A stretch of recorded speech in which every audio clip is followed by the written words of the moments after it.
This is the Unregistered podcast, and I'm Thaddeus Russell. This is a show about ideas, people, and behaviors that are considered inappropriate, out of bounds, or beyond the pale. The things you're not supposed to talk about if you're a school teacher, a college professor, a businessman, a politician, a parent, a neighbor, or even a podcast host. These are the things you're not supposed to say or even think if you're a good liberal, a good conservative, or a good citizen. Each week, I'll interview a person who has something bad to say. They might be a journalist or a professor. They might be a porn star or a drug dealer. They might just be an ordinary person with an ordinary job who doesn't care about the rules of polite society. I'm not interested in breaking the rules just to be a troublemaker. I'm interested in people who break the rules of conventional thought and to expand the scope of what is possible to say in our society.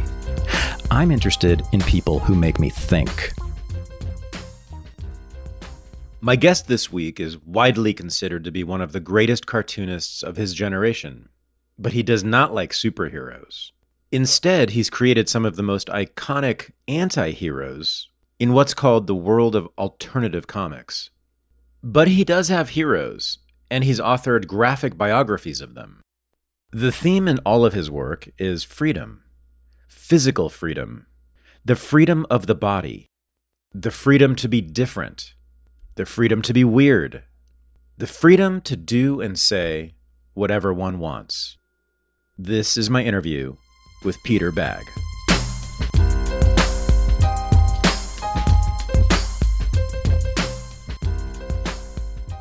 So I'm at the dining table in Tacoma, Washington, in the house of Peter Bagge, who's a very well-known cartoonist and acclaimed cartoonist, certainly within that world. I think you are considered one of the great cartoonists of your generation, and you've won awards to prove it. Almost a Hall of Famer. Almost. I was nominated and then did not get elected into the Eisner Hall of Fame. Normally, I'm not one of those cartoonists, one of those people that cares much about awards.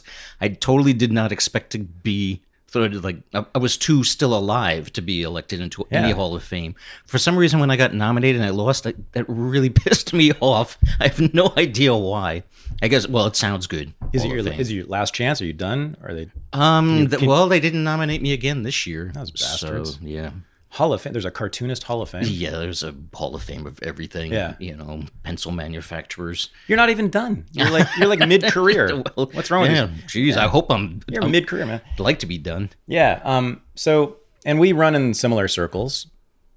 We both have contributed to Reason magazine, and we kind of know those guys. And you identify as a libertarian. I don't, but obviously I have some sympathies with that. With your peculiar worldview, Peter.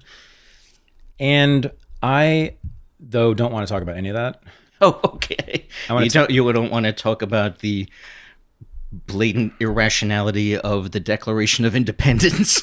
It's not irrational. What's irrational about it? Well, the fake claim. That's what I seem to recall you bringing up more than once. About so I'm interviewing you. This is not about me. This truth is self-evident that all men are created equal, and you're like, where is that in nature? Where is that in nature? Oh.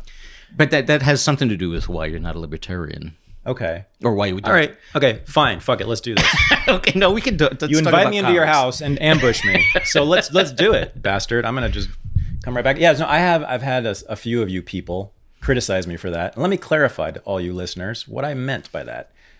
I meant not that so obviously there are people are different height, people have different looks, people have different abilities of various sorts. What I meant was you can't prove or show that there's any kind of equality of any kind or a right in us innately. Right. That's all. Right. Do you agree with that? Yeah, no, that is Okay. blatantly true. But the thing, it's I thought we were going to have an they issue. were proposing, well, it's an ideal. It's aspirational. It's something to strive for. And it was mainly under law, equal under the law. Oh, yeah. Or we should all be treated equal. Yeah, I'm all for that. Not that we're all the same amount good at mahjong or something. But and also you have to consider Jefferson's audience was the King of England and Parliament. So he was blatantly, shamelessly trying to appealed to their what I assume they all assumed themselves to be, which was products of the Enlightenment, that they're enlightened people, and so that's why it's written so much like surely you must agree, blah blah blah blah blah. But yeah, he was, you know, it was a political document too. It's a fiction, right? Right, that sounded good. It was a political speech. He Natural was law, natural rights. It's a fiction. He was trying to get something out of somebody, but it was a good thing. You know, it inspired people to both strive for and adhere to the rule of law. But don't you think it's kind of remarkable that if you were to ask pretty much any American except for you, apparently, you know, if there's an inalienable innate right to freedom of speech, say, they'll say, yeah, of course. And then you'll say, how can you prove that? And it'll explode their little brains. That's how Americans think or don't think about the founding principle of their country. Right. We have to fight for it constantly. All those rights. It's just the craziest thing, right? It's but it's a good thing that to implant in people's heads that it is a right, even though, of course, no right is inalienable. It's a fiction I prefer to other fictions that have been used by other founders of other countries. Right. Yeah, for sure. But it's just is funny. It's like, it really is no different than God. It's like, yeah, you can't prove it. But we're just going to organize society around this idea. Right. Well, now people think they have a right to everything, you know. They do? Oh, a lot of people, you know, it's like, well, you know, the right to health care, you know. Oh, that. I mean, so like the right to free speech is easy to give. Well, they care less about that now. Yeah. Now people, well, that's basically now people want a right to stuff. They want the right to products and services. Oh, yeah. Which somebody else has to pay for, provide and pay for. Whereas, like, nobody has to pay for your freedom of speech. Okay, enough of this libertarian claptrap. You heartless. You know, am I boring you? Thank you, Ayn Rand. You should care about people more. You know, your work might benefit. You know, well, certainly you and your character would benefit from caring about people more, and that's really. I think I want to talk about that. No, I don't want to talk about that. Yeah, even the ACLU doesn't seem to care about free speech anymore. Have you noticed this? They are backtracking big time. They're starting to, there's an insurgency within the ACLU. Younger staffers are saying, yeah, the whole thing about hate speech, yeah, we're not going to protect that anymore. Right. Yeah, I heard your interview with the always interesting Nadine. Yeah, Strawson. Yeah, and you were talking about that very subject recently. I think, honest to God, that they're keeping her out of these discussions. I think she's being frozen out of the inner circle. Yeah, because do you get the sense that she thinks that? Here I am talking shit about a recent guest. Well, this is no. I love Nadine, and she's phenomenal, and she was great on that. But yeah, I just got the sense that she was not being informed of what was happening inside the organization. Yeah. But anyway, enough about her. Let's get back to you. So here's the thing: you're a cartoonist. And so people can't see your cartoons. And I'm sure a lot of people listening have seen your cartoons, but some will not have seen them. So what do we do about that? And I thought... To have them Google them. Oh. Well, no. Dummy. Sorry. Are you trying to make a living or not? Yes. Amazon.com. That's right. Peter Bagge. Yeah, but sure. No, who did you want me to describe? Buy them. So yeah, I want to talk about 4, I think, of your characters. All right.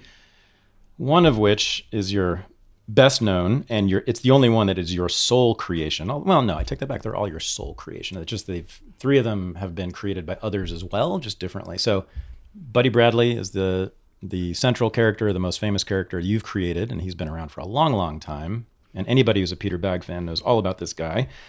Then I want to talk about some very different people who you've also created. And that's in quotes, by the way, the word created, right? So Margaret Sanger is one of your characters. One of my creations. She is. I mean, that Margaret Sanger is. And Zora Neale Hurston. Mm-hmm. And Spider-Man. Okay. That sounds fine. I think people have heard of him. Yes. So let me ask you this. When was Buddy Bradley born? I could tell you exactly. Me and my wife, then girlfriend, and a roommate of ours, David Carino, the 3 of us used to sit around and just make up comic books on the spot. We would just all take a piece of paper and fold it, so we'd have 4 pages to fill up, and then we'd put them all together and to make like this 12-page, very sloppy, very filthy, dirty, disgusting comic book. And on one page, I just, right there, this is like 1980, I would say, on the spot, I just made up a comic family. I called them the Bradleys. So it was just meet the Bradleys, and in each panel, I'm introducing a different person from this family. So I was introducing them that like they were sweet and lovable, like the Brady Bunch, but they also were based on people in my family, like archetypes from my family. So I combined the two. So I showed all of the rage and the alcoholism, except presenting it like, isn't this adorable? You know, Pops is losing it again. And so one of the characters I drew was, and I named them, and I gave them very generic names, including the last name Bradley. I do this a lot with comic characters. I'll come up with a character and I'll give the character a placeholder name. Like names like Buddy and Stinky and Junior, and then I just get used to it. I just probably the laziest name I ever came up with was a graphic novel they did recently where the main character, at first I just thought, well, he's a guy, so I'll just refer to him as Guy until I come up with a better name. And it just stayed Guy. The character's name was Guy. And so same with Buddy Bradley. It's such a generic sounding name, which is I find it a little bit amusing too, to give these characters these very old fashioned, corny, totally unoriginal comic book character names. But yeah, Buddy Bradley was me as a teenager. And I would say by then I felt like I was writing about and drawing myself 10 years previous, and that's always been the case with Buddy Bradley. I worked with him off and on for the next 30 years, and he was always me 10 years ago. Because, and the reason I would do that too, it became quite intentional, is because when you're right in the thick of things, when you're going through the problems that, like, my fictional character is going through, when I was going through it, it wasn't funny. But when 10 years go by, then it's hilarious. Right. You know, assuming that you're out of that whatever crisis he was going through at the time. So because not just the Bradley family was based on my own family, but especially because Buddy was so clearly me, I just had endless ideas for him. And he wasn't 100% me. He was also a mixture of a bunch of other characters. And as far as what he looked like, I also made him look like a lot of comic characters. There's a French cartoon character named Lucky Louie, who he looks like Beetle Bailey. Yeah, you know, just this mop of hair, so his eyes are always covered, just like Beetle Bailey's hat was always covered. But then probably the only thing that was unique about him is I gave him a bunch of zits because I was a total zit face when I was a teenager. The body is unusual, and his body is similar to, or almost the same as most of the characters you draw, right? What is the body? It's pretty much my trademark, my signature look. It's something that people always comment on, is that everybody's limbs look like they're made of rubber. Occasionally I will, but for the most part I don't bother drawing elbows and knees. It's all like Gumby. Yeah. And I do that because I find it very expressive and very freeing. It was very much inspired by looking at animated cartoons. I loved Warner Brother cartoons growing up, particularly ones by a director named Bob Clampett. He was a big hero of mine, and Bob Clampett was a protege of Tex Avery, the name you might know.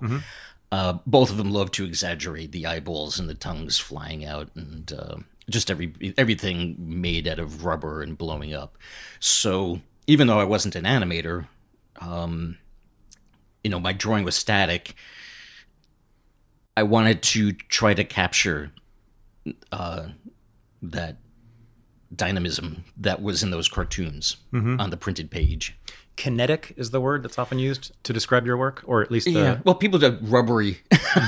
No, people just and my characters are not nearly as manic as they used to be. If you look at comics I did, especially, I almost went overboard in this direction, I would say, like in the late 80s. If you look at comics I did, Bradley Family comics from the late 80s, I was going completely nuts. And I thought I was doing it partly because it seemed like the readers loved it, but a part of me was telling me this is starting to distract from the story. You know, it's becoming all about the characters exploding and going nuts and their arms and limbs flailing all over the place and their mouths getting to be gigantic. It seemed like that was taking over and obliterating the story. And Robert Crumb, who was like a mentor of mine, he suggested that with me too. He wants to make his point. He took 3 panels from a comic strip I did where it was like Ma Bradley and the Babs Bradley, the daughter, were screaming at each other and going completely nuts.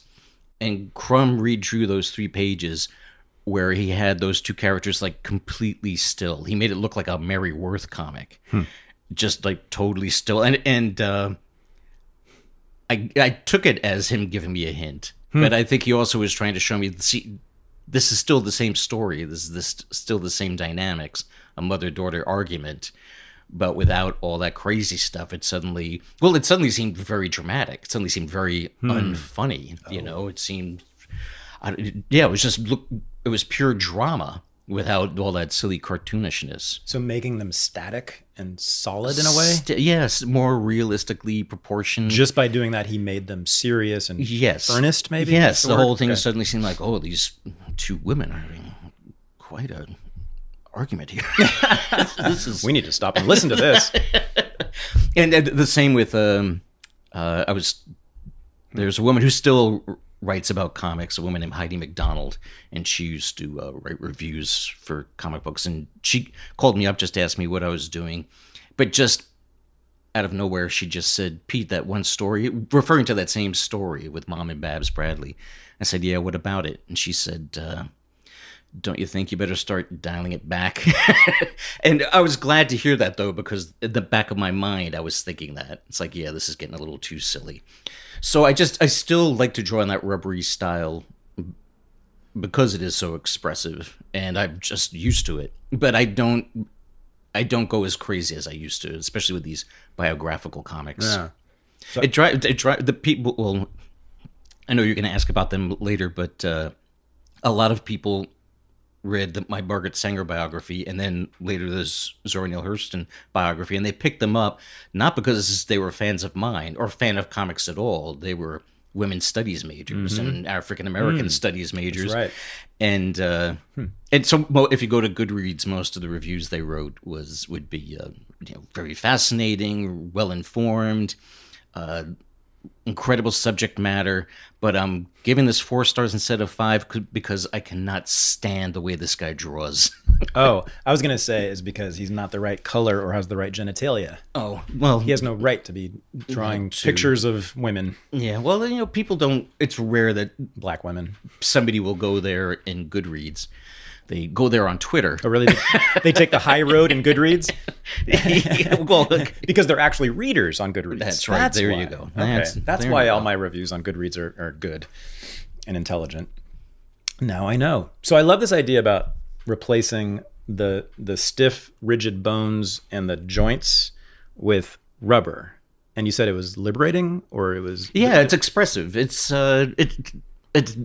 everything looks like it's moving. It's just I like that when you look at one of my pages that it's almost animated, that it helps them pop off the page a bit. Yeah, it's an aesthetic choice that I mean I like it. Like I told you, I like it in animated cartoons. It's something and you still see it all the time in animated cartoons. If you watch Adventure Time, nobody has an elbow or a knee. Everything's rubber. All the limbs are rubber. SpongeBob. So in animation, it's strange how people are so used to seeing it in an animated cartoon, yet they feel like they have to comment on it when they see it in a comic book. And there's other cartoonists. There's plenty of cartoonists I know. Leslie Stein is one. Her characters don't have elbows. But for some reason, nobody ever comments about that with her. But do their limbs just go in all directions all the time? Are they fully liberated like your characters are? Well, wherever my characters' limbs are going, there's for a reason. They're gesturing. Oh, yeah. It's not pure randomness. So it's not real freedom. This sounds like a classical liberal freedom. It's like, yeah, we're gonna let you be free legally, but you need to do the following 10 things. You need to work hard, and you need to have a family, and you need to be a good citizen, and you need to serve in the military. Is that what you're after? Oh, yeah, exactly. It's the teleology of classical liberalism. Peter Bagge, you are found guilty as a cartoonist of doing this. Especially the military part. No, but it is. These are almost fully liberated creatures, right? If your body if you can move your arm so that it goes anywhere, it can go anywhere at any time. Right. Well, but I'm not making it so they'll snake around. It's always for a gesture. But they could. It adds to the gesture. You could, but there wouldn't be a point to it. But their gestures, you're right. But their gestures are very grand and electric, but it adds to the point they're trying to make. Kinetic. Like I'm doing this with my hands now, and it's even more this if everything is, including the fingers, are rubbery. Yeah. It sells that emotion that much more. Yeah. I'm just thinking it's the opposite of the good American family, right? Just that alone, right? Because we're all quite stolid, I think is the word. The good American citizen sort of stands erect and speaks clearly, and this is something I read about a lot, of course. But no, I'm just saying nothing you've experienced. But it's just I have. It's just interesting. I never even thought about this until you started talking about it. But yeah, that's right away. You are liberating your characters, right? Just by the way that you're creating their bodies. Yeah. Well, and liberating myself, liberating the way I, making. Well, I'm making a new set of rules, but breaking the rules of joints. Mm-hmm. So he's got a face full of zits. And so did you. That's according to you. Yes. I didn't know you then, so that's just you said that, not me. And he's Buddy. What else is going on with Buddy? What's he like? Well, he's always been aging. Then eventually, by the 90s, I had a comic book series called Hate, but it was really just about Buddy Bradley. No, I mean, tell us about Buddy Bradley. Well, what's this guy doing? What's he up to? What's his motivation? What's his motivation? Well, does he have a motivation? Jeez, he's just I'm not sure I see a motivation. Well, as a teenager, trying to be. As a teenager, it's just someone who, for the most part, is trying to be invisible, unless he's trying to impress somebody. Lousy student, fancies himself a smart, informed guy compared to his peers, but also is a terrible student. Again, this is all me. Had a short temper. For cartoony sake, I had him have a much shorter fuse than I did in real life. It just made him more interesting as a cartoonist, to be more explosive, let's say. And as I aged him, I just had him kind of follow, I guess you could call it a career track, but he was very much an entrepreneur. That's when, I guess you could say I'm an entrepreneur because I'm self-employed. But I always had him, at one point he suddenly, and almost accidentally, became like a rock band manager, and then with a friend he started a secondhand store, a memorabilia store, and then eventually I had him running a junk shop, a junk metal shop. Yeah, I wouldn't call that like an upward path. No, it's not. You're not drawing aspirational comics, I would say. Right? Well, in a way, it is. I mean, I was. Yeah, it's not like. Well, I'm committed to being a cartoonist, but at one point, for reasons that I can't even recall, I became fascinated with junkyards and scrap metal and the whole world of scrap metal. And I just think of Sanford and Son. And I would force myself to be aware of scrap metal yards, because those are the type of businesses, the type of spaces that you blank out when you're driving down some cruddy street that they'd most likely be on, some commercials but not very pretty street, the one that has all the motels and fast food joints and used car lots. And when you pass a scrap metal yard, your brain doesn't even register it, because there's no unless you're looking for something very specific, there's no reason for you to go there. You're not drawn to it. It's not pretty, and it's the opposite of pretty. It's a pile of junk. It's rusting metal. And so I started searching them out. I would make a point of stopping and looking at them. And eventually I was a little bit disappointed when I finally met and spoke to somebody who actually was third generation scrap metaler. Really? So I said, "Oh, so you work at a scrap metal shop?" And he says, "No, not at all." I said, "Well, what do you do?" He says, "I'm on the computer in my pajamas." Yeah. And I was like, "But how is that scrap metal?" And basically what he does is he never goes to the place where metal is being touched, nor I think does his father. But what and they only do one thing. They take recycled tin cans, like soup cans, And I did not know this, but most of those cans is just junk metal, and it's just the very outside. There's a thin coat of tin, and they melt off the tin on all the tin cans. Once you've melted off all the tin, that metal that's left is pretty much garbage. I mean, you could still recycle that, but you don't make much money off of it. The tin is valuable. So, and then they sell the melted off tin to usually Chinese businessmen, Chinese and Indian businessmen who repurpose it for some reason. And it's all like a market. He's more like the Wall Street market. It's a commodities market, you know. So he's basically dealing in the tin stock. Yeah. But it did all start out with, you know, Grandpa. You do know that's how World War II started, right? I'm not kidding. Scrap metal. Roosevelt cut off the scrap metal supply to Japan, which forced them to invade South Pacific Islands to get their metal. This is going to be in your next book. Yeah. About how. So you have come upon the origins of World War II. Huh. There you go. No, what is your fascination with? Why'd you care? Because it's such an outlier. It's so. But there are a lot of outliers. Yeah, I know, but that. It beats most of them. You know, it's it's like the least romantic profession I could think of. It's something that I don't think so. It's something that no little boy or girl dreams of doing. Wait, I think it's totally romantic, and I'm not kidding. Like, don't you? When you go to a junkyard, right? You're seeing relics. But if you go to, like, originally I had Buddy Bradley go down that road with his memorabilia shop and secondhand shop, but this isn't junk. This isn't like going to, like, for example, the sign graveyard in Las Vegas, which is totally fascinating. It's a tourist attraction. These are just piles of metal. It's just piles. It's just metal that's being repurposed. I still find it cool. I think my inner child likes that image. Right. You know, I've been to places like that, and sure. Well, when I was a kid, I loved, and I know I'm not the only one. I loved going to the dump. I still do. Yeah, love going to the dump. And me too. Yeah, very much a little boy thing, I assume. I remember once talking my daughter into going to the dump with me, and the whole time she was just like, why on earth would anybody enjoy this for a single second? Just the smell alone, she couldn't get past. Did your dad take you to the dump? Yeah, we'd love it. Yeah, me always too. My dad. My mom never went. So my wife hates going. Your alcoholic dad took you to the dump. My alcoholic dad took me to the dump, and it was like one of the few things we bonded over. Right. Is that right? And then you just throw everything, open up the back of the station wagon and just hurl stuff. Yeah. You're just hurling shit all over the place. Datsun station wagon, what'd you have?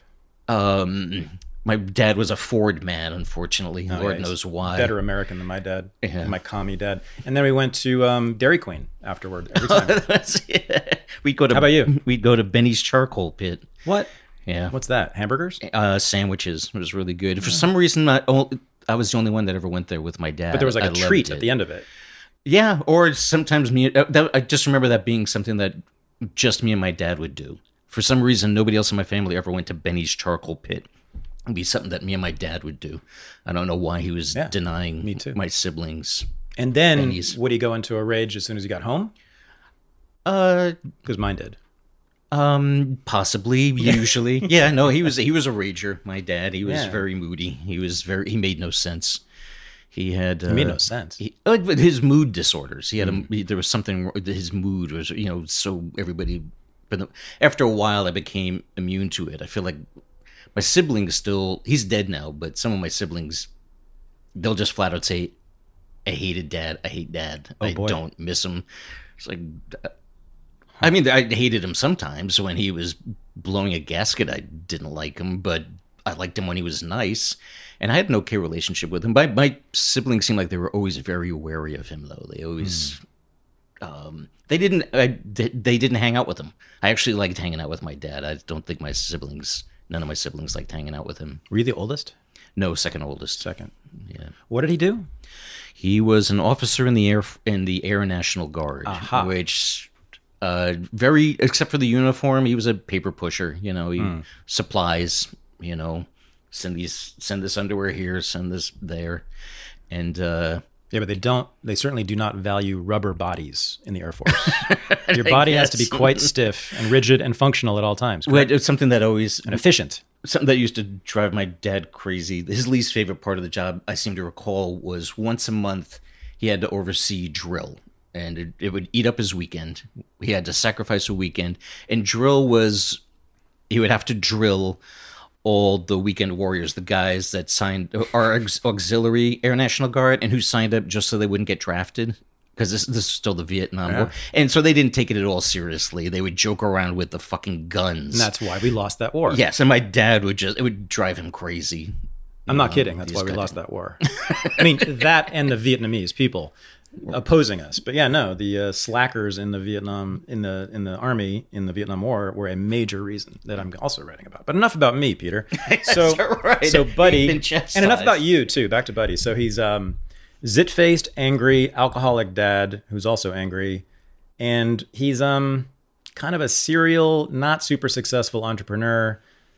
But not a failure either. Not a failure. Just moves on. He's getting by. Yeah, and that seems to be his comfort zone, is just getting by. And yeah, he's somebody that likes to keep below the radar. You know, he likes being anonymous, you know, unless and until he finds somebody. And this, as I was writing this character, it became less and less important to him as a character being recognized or being noticed. When he was younger, of course, he wanted girls to notice him, you know, and or if he'd meet somebody older that he thought was cool, he would try to impress that person, and then eventually become disillusioned with that person. He wants to be anonymous. He talks a lot.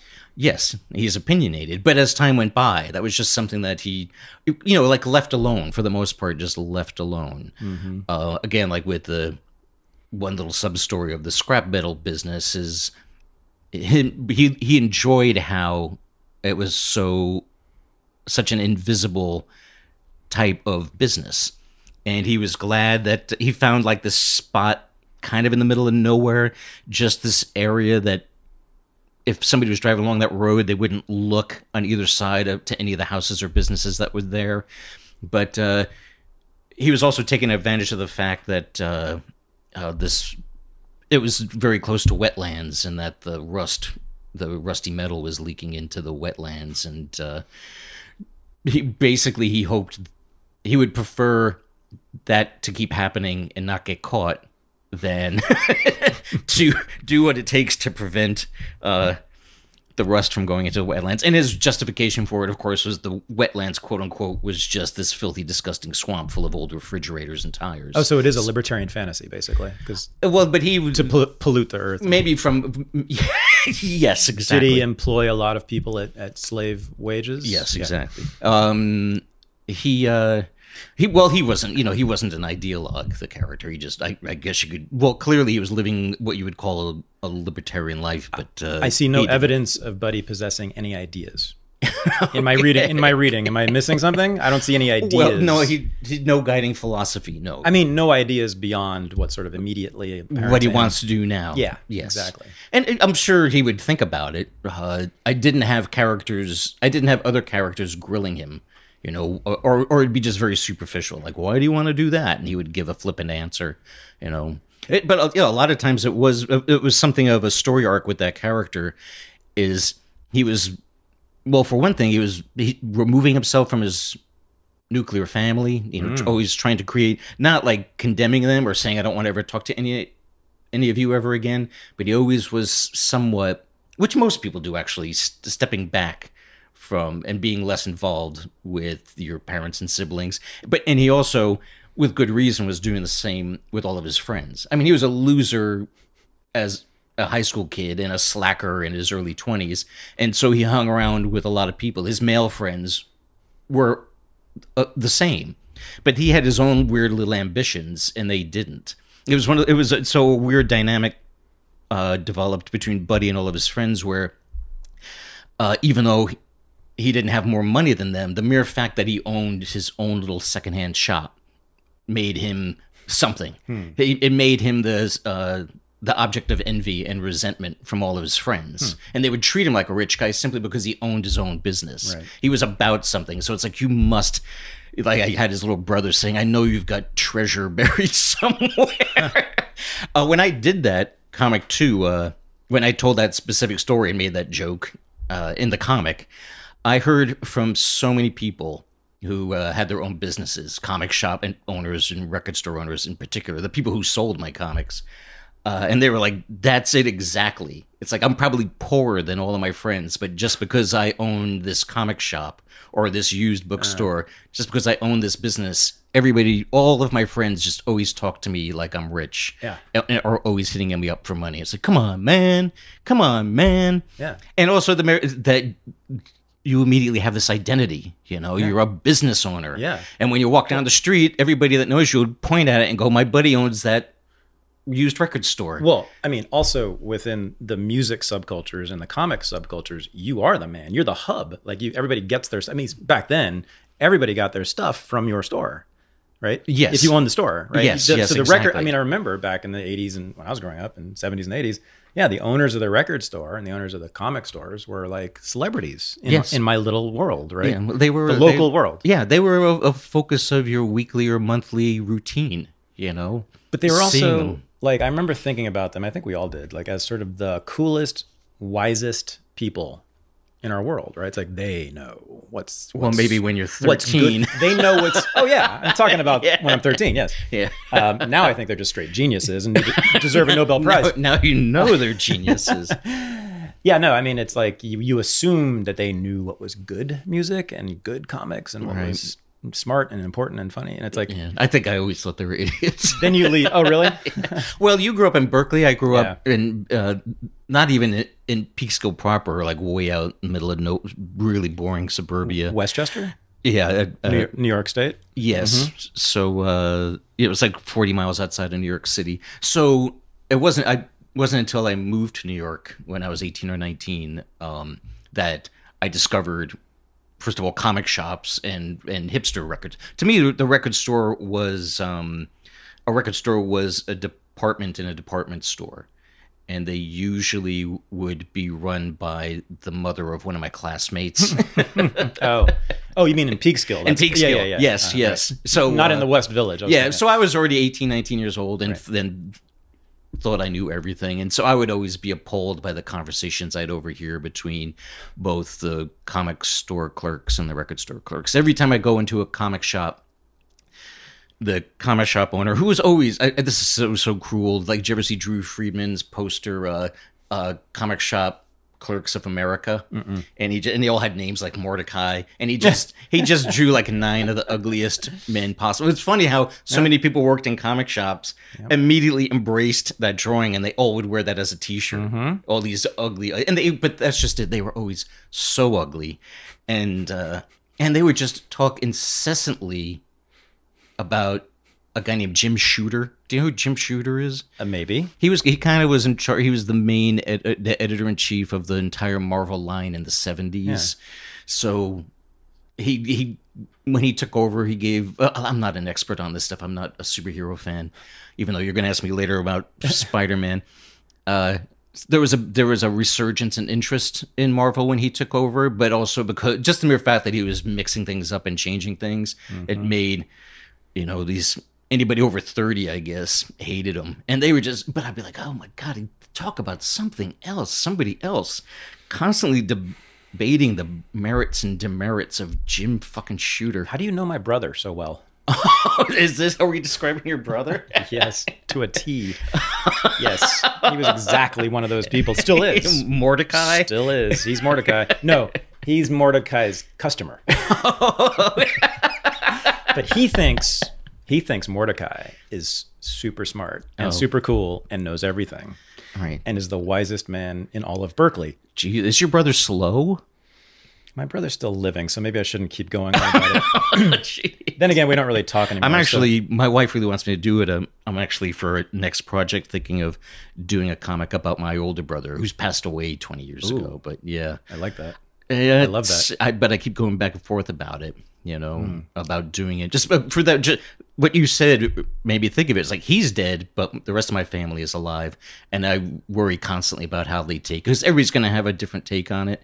Also, the comic is, I don't know how it's going to be as much about me as it is him, because I don't know how I could draw him and portray him doing things that he had done when I wasn't there to witness it, I vote yes on this project. That would be a little tricky. And also, and my brother, his life didn't pan out so well. He had a lot of issues, a lot of problems. and that's the other thing that I'm self-conscious about doing this book about is like, so it's going to be page after page of me and my brother, and I'm always going to look better. It's like, it sounds like a little bit self-aggrandizing, if you know what I mean. It's like just making myself look good, at least in comparison. Like, not like, I'm still going to draw myself as the zit-faced kid that I was, but I was going to say, so he had more zits and was less ambitious and less successful. No, just no, or not really. Well, he was, after a while, he became not less ambitious, but less focused. He was massively insecure, terribly insecure. I would say that was his biggest problem, is his insecurity. But how did that manifest? By not sticking with anything. A lot of self-loathing, lots of failed relationships. How about flights of grandiosity? I'm going to write a screenplay, and it's going to be the next Marvel movie, and I'm going to be rich. Did you ever have those moments? Nothing. Someone I know did often. That was part of the insecurity, was the grandiosity. Is this also my brother? The same brother? Yeah. Well, it is remarkable, though. I don't know if you've noticed. Mordecai's customer. No, actually, so Mordecai, you're the expert. This is a person to ask. I've always been fascinated by that subculture, like the comic book, science fiction, geek subculture, right? And it's remarkably uniform, and it's a national uniform subculture. So that, like, my brother, because I've seen it happen, he would go to like another city for whatever reason, for business or to visit me or whatever, completely across the country, and he would manage to find the guy in that town or that city, wherever I was, whether it was in like Yellow Springs, Ohio, or Wisconsin or New York City. He would find the guy, and they would immediately start talking, and they wouldn't stop talking for hours. They knew all of the same things, the same references, all of it. Right. And I'm like, how do these things fit together? So there was like martial arts was a bit of it, right? And science fiction, Star Trek was central. Well, when I was in high school, school, books were central. Well, unlike now, where especially because of the summer blockbuster movies, comics, or especially superhero comics and superhero characters, are pretty mainstream, and everybody talks about it. Yeah, and everybody are you a Marvel guy or a DC guy? When I was in high school, comic fans or superhero fans were really in the closet. It was rare that they talked about it. It was embarrassing. Yeah, well, I was embarrassed for them. I didn't care for I read them when I was little, and then I got bored with them really quick. And that was the bottom of society. Yes, people who read comic books, right? And so, occasionally they because I grew up on Mad and National Lampoon, and later on Underground comics, and that was my great big inspiration. Right. And when I was very little, I liked the funny pages, I liked Peanuts and Beetle Bailey, but. So I would doodle comics, so that would draw out superhero fans, and they would start talking to me about superhero fans. But I could remember them getting really excited about it, doing that nerd babbling, like they're so excited about what they're talking about that they're not registering that you don't give a flying fuck. And I would have to say, well, I really don't care about super. And when I'd say that, they would get both embarrassed and also a little angry at me. It's like they'd suddenly remember, oh, that's right. At heart, you're still a normie. You're still, Yeah. I love it. They put you down. You're one of them. And I exposed myself to you. God bless them for having such an exalted view of themselves. Once I moved to New York City and was going to art school, then because it was an art school, I knew the school was full of these same guys. And they, not all of them, but for the most part, they were socially awkward. Either ectomorphs or endomorphs. That's the hallmark of those guys. Yeah. Yes. Socially awkward doesn't even do justice to it, right? Right. And comics were very much superhero comics, especially. It was very, and I noticed to me that the fantasy aspect of it had everything to do with them literally trying to escape their life, because their real day-to-day life is miserable. They get picked on and bullied all the time. So they like genre.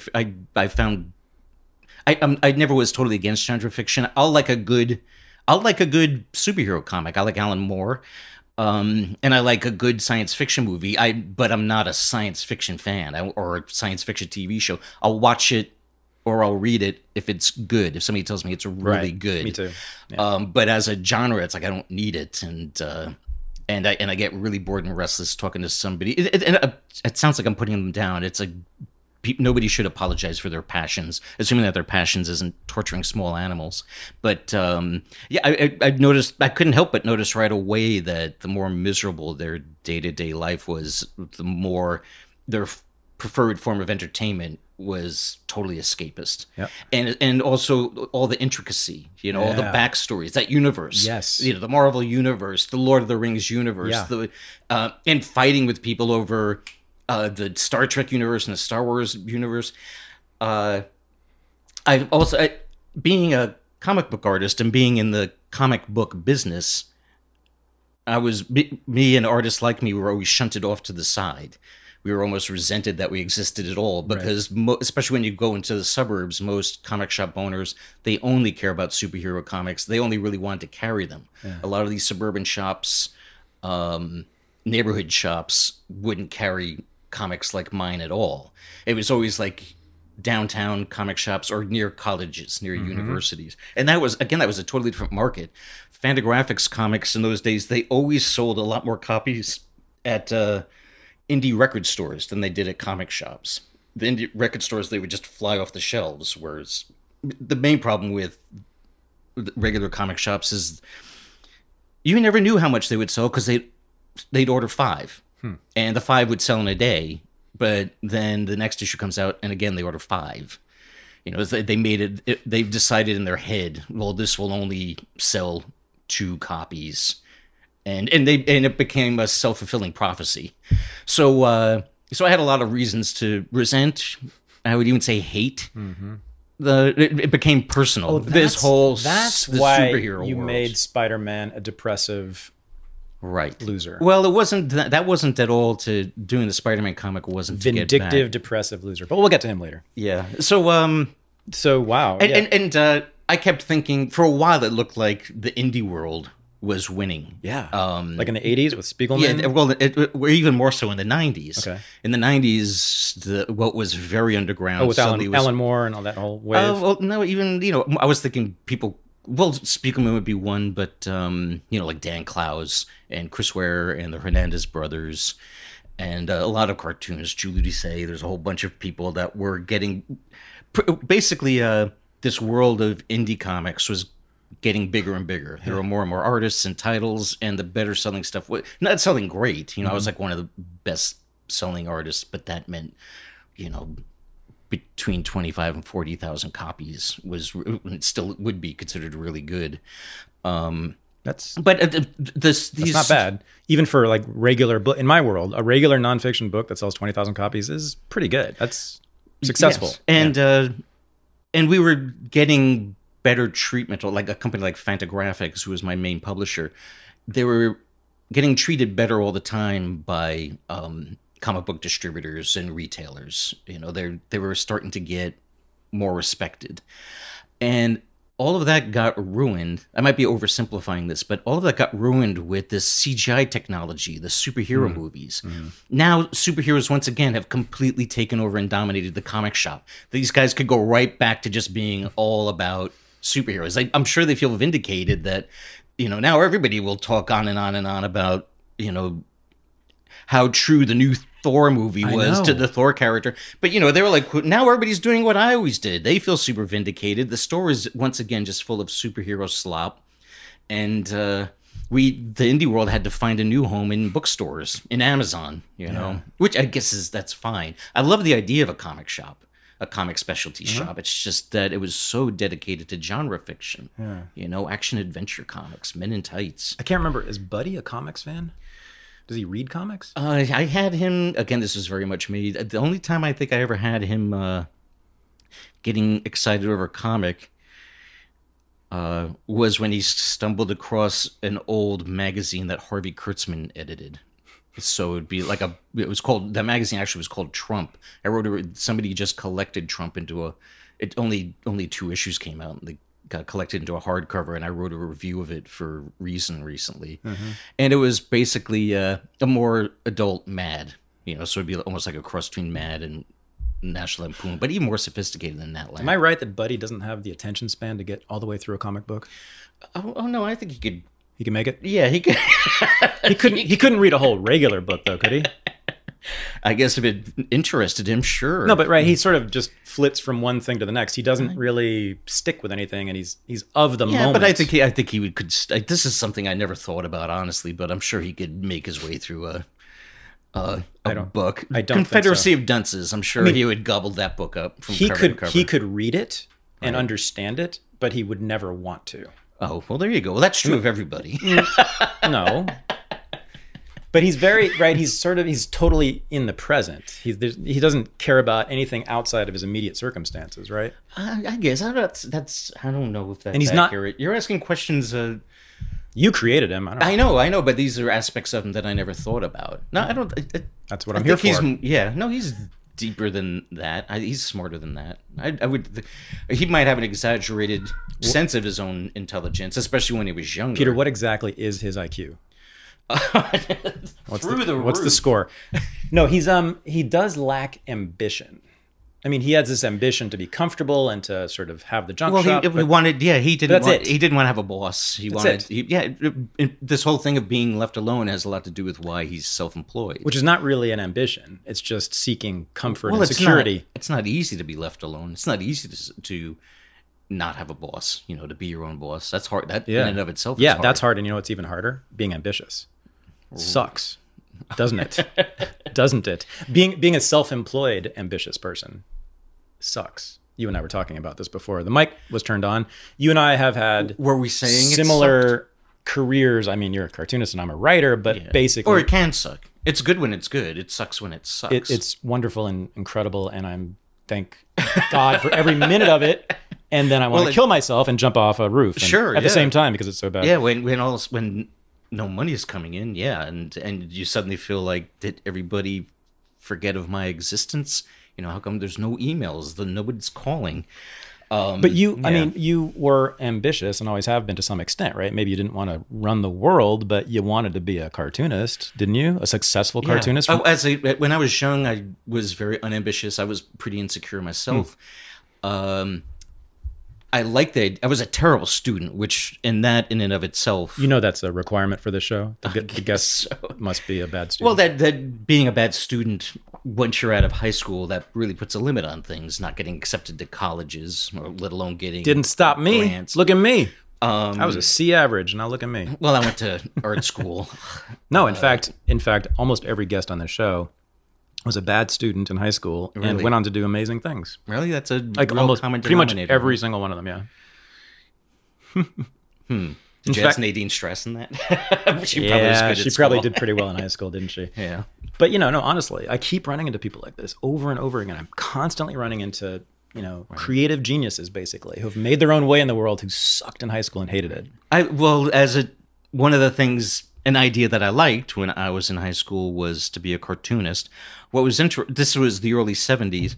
One thing that's really changed, I suppose it's for the better, although that's something that you could debate, is comics as an art form got so little respect that it wasn't even considered an art form. Mm-hmm. Like every art teacher I had did everything they could to discourage me from being a cartoonist. They would flat out say it's not an art form. That isn't art. And the same even with my parents. I mean, my parents... This is when it's not funny anymore. When we hear stories about art teachers telling Peter Bagge he shouldn't be an artist or a cartoonist, it's like... They wanted me to be an artist. They could see that I could draw. Sorry, but not a cartoonist. Yes. And then I want to go hurt people. Yeah, they wanted to be... I want to go find those people and hurt them. They were trying to help me. They were trying to save me. Have you ever talked to any of them? Are they aware of you now? Do they know what happened I'm with sure you? they're all...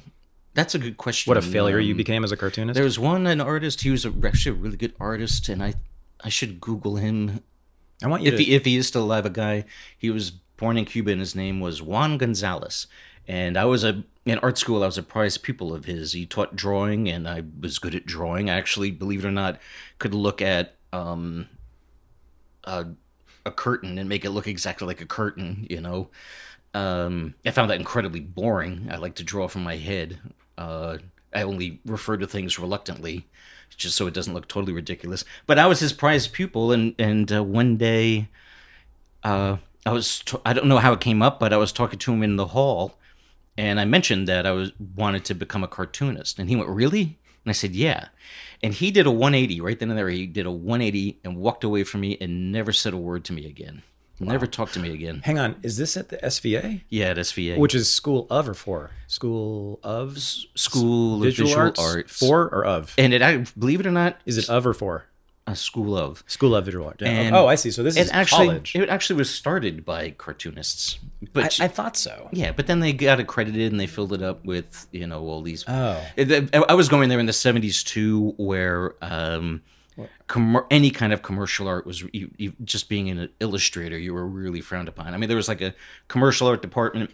And there was the fine art department, and the people in the fine art department, they were all doing those paintings, or just be a big block of red, be like really, really big canvases. And everybody was really into conceptual art, like the piles of stand with strings coming out of it and taped to the walls. Lots of that stuff. It's interesting. They were all.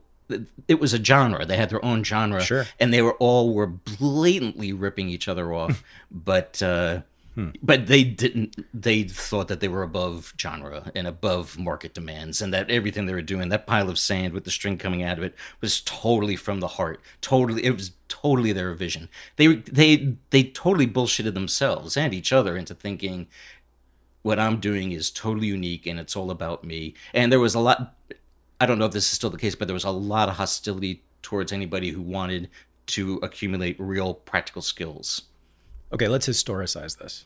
Okay, so you are doing this in the 70s, right? You're in school in the 70s? Is that right? Yeah, it was 77 was when I was in... You're at SVA in the Yes. 70s? But your high school art teachers, were there any? Did you take art in high school? Yeah, and they hated comics. Yeah. And my parents weren't hostile about it, but it's so strange, though, that they'd see that was one thing that me and my older brother in particular, were excited about. There were piles of comic books, and we were buying Mad every month. And we were drawing comics. We were drawing our own comics. So it's so strange that they would live in the same house as us. But when I'd say, I'm thinking I'd like to be a cartoonist, both my parents, but especially my father, would immediately say something like, oh, you should go into advertising. Or, he would immediately think of, he would think pencil, paper, what's respectable that involves those two things? Exactly. And he even was like, cartographer. He goes, Pete, you like to look at maps. Go into the map making business. Respectable. Yes. There's a word for us to talk about. Well, exactly. And that's the same with the fine art teachers at my art school. It also had to do with respectability. They didn't respect commercial artists, and least of all comic book artists. Right. Although there were, it's weird. They had peers that were cartoonists who were geniuses. Art Spiegelman and Harvey Kurtzman and Will Eisner. They were on the same faculty as these three total geniuses, and they still would walk around thinking comics aren't even art. It's garbage, even though they worked with these guys. Right. So, okay. You are arriving at the worst moment possible, right? In a way, you're right between two generations of creative alternative comics artists, right? So the 60s generation is gone. Yeah. I mean, they've peaked and sort of moved on. And some of them, there were some that were still doing comics. And I just wanted to say real quick, I'm sorry to cut your thought off. It was while I was in New York City that I had seen underground comic art on record covers and T-shirts before, specifically Robert Crumb. I didn't see the comic books until I was in New York City, and it was especially Crumb, but also Bill Griffith, who does Zippy the Pinhead. Yeah, and yes. And Kim Deitch and Aileen Kaminsky Crumb. There was like a Bob Armstrong. There was this clump of artists who all seemed to be really good friends with each other too. I thought their comics were fantastic. Oh yeah, and it was when I saw that was when I knew I wanted to be not just a cartoonist. I wanted to be an underground cartoonist. I wanted to have my own comic book. I see quite a bit of the 60s underground in your work. Yes. Right? I mean... So, yeah, that's when I definitely knew what I wanted to do. I didn't know how to fit in. By then, I didn't like daily newspaper strips anymore. I remember everybody's favorite comic by then was Doonesbury, which I hated with a passion. Oh, yeah? Yeah. Why? It's just everything. It's smugness, but also aesthetics, like the art, the drawing style. It's so ugly. I just can't stand looking at it. I love that you hated Doonesbury. That's like hating NPR. In my world, how could you hate NPR? How could you hate Doonesbury? It's really smart, and he says all the right things. Yeah. Like in my world, everybody just assumes that Doonesbury is great. Right. And when I first met Crumb, we both noticed this. It was the first time I ever talked to him face to face, And I said, do you ever notice when you go to a cocktail party and you tell somebody you're a cartoonist, they'll immediately start talking about how much they love Doonesbury? And Crumb said yes. And then they'll start talking about how much they hate Nancy. Remember that comic strip Nancy by Ernie Bushmiller? Yeah, I think it's very awkward, clunky, very. It was like the ultimate square comic strip, yeah. But also very meta, very surreal. A lot of comic artists, a lot of independent comic artists developed around this time. They developed an obsession over Nancy.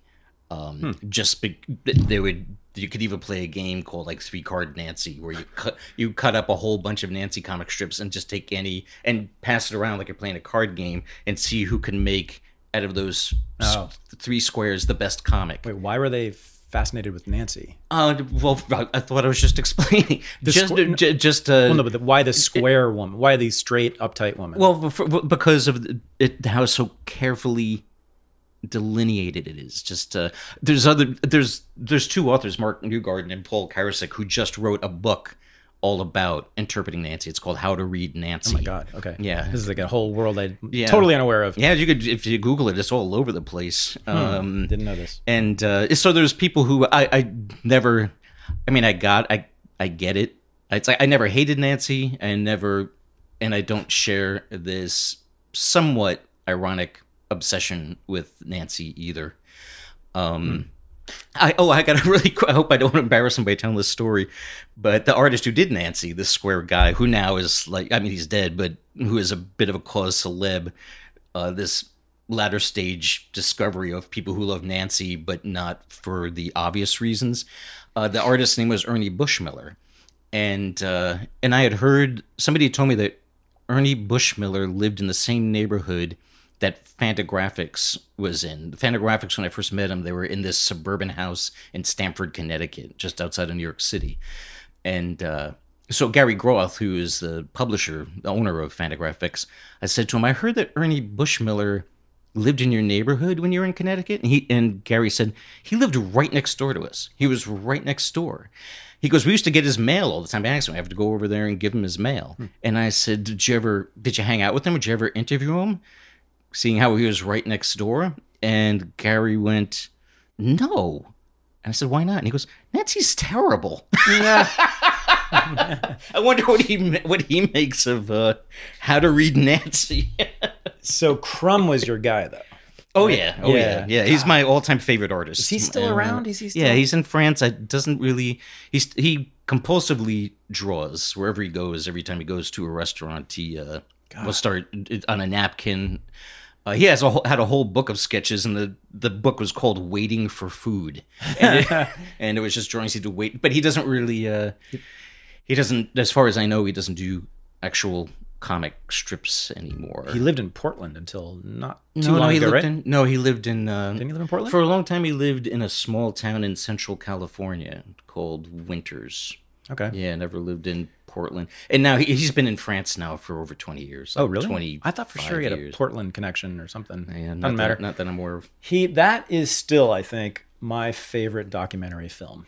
Oh, really? About him, Crumb. Yeah, that is just a phenomenal film. And then he is just incredible, and I love him and his work. The making of that film and just the simple fact that it got a lot of attention when it came out was very traumatic for the Robert Crumb. Traumatic or dramatic? Traumatic. Probably both. They had intent for Robert Crumb and his wife Aileen. They were intensely ambivalent about the movie. They knew that it was advertising, although I was going to say free advertising, but they had a big hand in the making of it.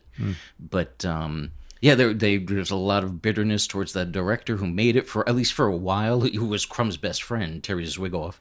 But you know what? His artists, they're crazy. Before that movie, Crumb was just getting by financially, and that sent his career, his finances just went through the roof. What an ingrate, these artists, I swear. Well, I'm sure he's done complaining about it. I haven't spoken to him, actually, in over 15 years. He's a subversive genius, don't you think? I mean, he really... Yeah, no, he's my all-time favorite artist. He's my favorite artist. Of course, and for obvious reasons,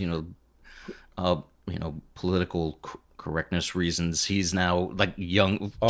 just like young people are awful about everything. He is just my God. persona non grata. The way he drew, they can't get their head around how his anybody could like the way he drew women's bodies, Right. right? Well, I want to talk about that in a second, but yeah, like he couldn't. I was thinking about that the other day. He couldn't get away with just the way he drew women's bodies. But the Zapp brothers, who is that? No, you're thinking of Zapp was an underground comic anthology. You're thinking of the Freak Brothers. Freak Brothers, sorry. Yeah, that was Gilbert Shelton, who I also loved. Love the the Freak yeah. Brothers. That was like the big comic to like Right. get out of your dad's secret stash. Well, the thing with Gilbert Shelton's comics is, on the surface, it was hippie stuff. Everybody's smoking Yeah. pot and Lots of sex. yes, but he was a real cartoon traditionalist. It also was old-fashioned slapstick cartoon. He was like a real pro compared to like most of the underground cartoonists. It was like, and he was very popular for that reason. His the Freak Brother comics were probably more popular than Robert Crumb's comics. Oh, yeah. They sold fantastic. Yeah, we all my friends knew about him and read them when we could. I'm trying to remember. I haven't seen them in a long, long time. But I guess what you're saying is the style was sort of similar to like 50s sort of mainstream style. It was, yes. He pretty much did the same thing that Crumb did. Is they leapfrogged almost like an artistic generation back. They still remembered. Well, they were both fanatics for Harvey Kurtzman in the early Mad magazines, so there was a lot of that influencing them, but they like the look and feel of even older comics from the 40s and 30s, which is more obvious in Crumb's comics, but with just like the big feet, just Bigfoot comics, Right. You know, But and all then they that would make them. cross-hatching. But they would make them pornographic, basically. Yes, Yeah. yes. I mean, that's the thing. They would subvert the content completely. Yes. Yeah. Yeah. So you're looking at a mix of all different things, and your just head like- is exploding. They just rip the lid off of all that repression, right? Because it's like your comic book strip from your Sunday paper is now full of people fucking and smoking weed. right. They look the same, but they're crazy hippies, sex crazed hippies. And Crumb is both in his comics and like in that movie. He is, he's still, I mean, decades later, he still would painfully remember and painfully feel the repressed nature of the 1950s, and how, and he particularly talks about taking acid for the first time and how that just for him personally ripped the lid off of everything. I'm sure there were other elements, things just happening in society as the 60s were moving on that were slowly loosening things up.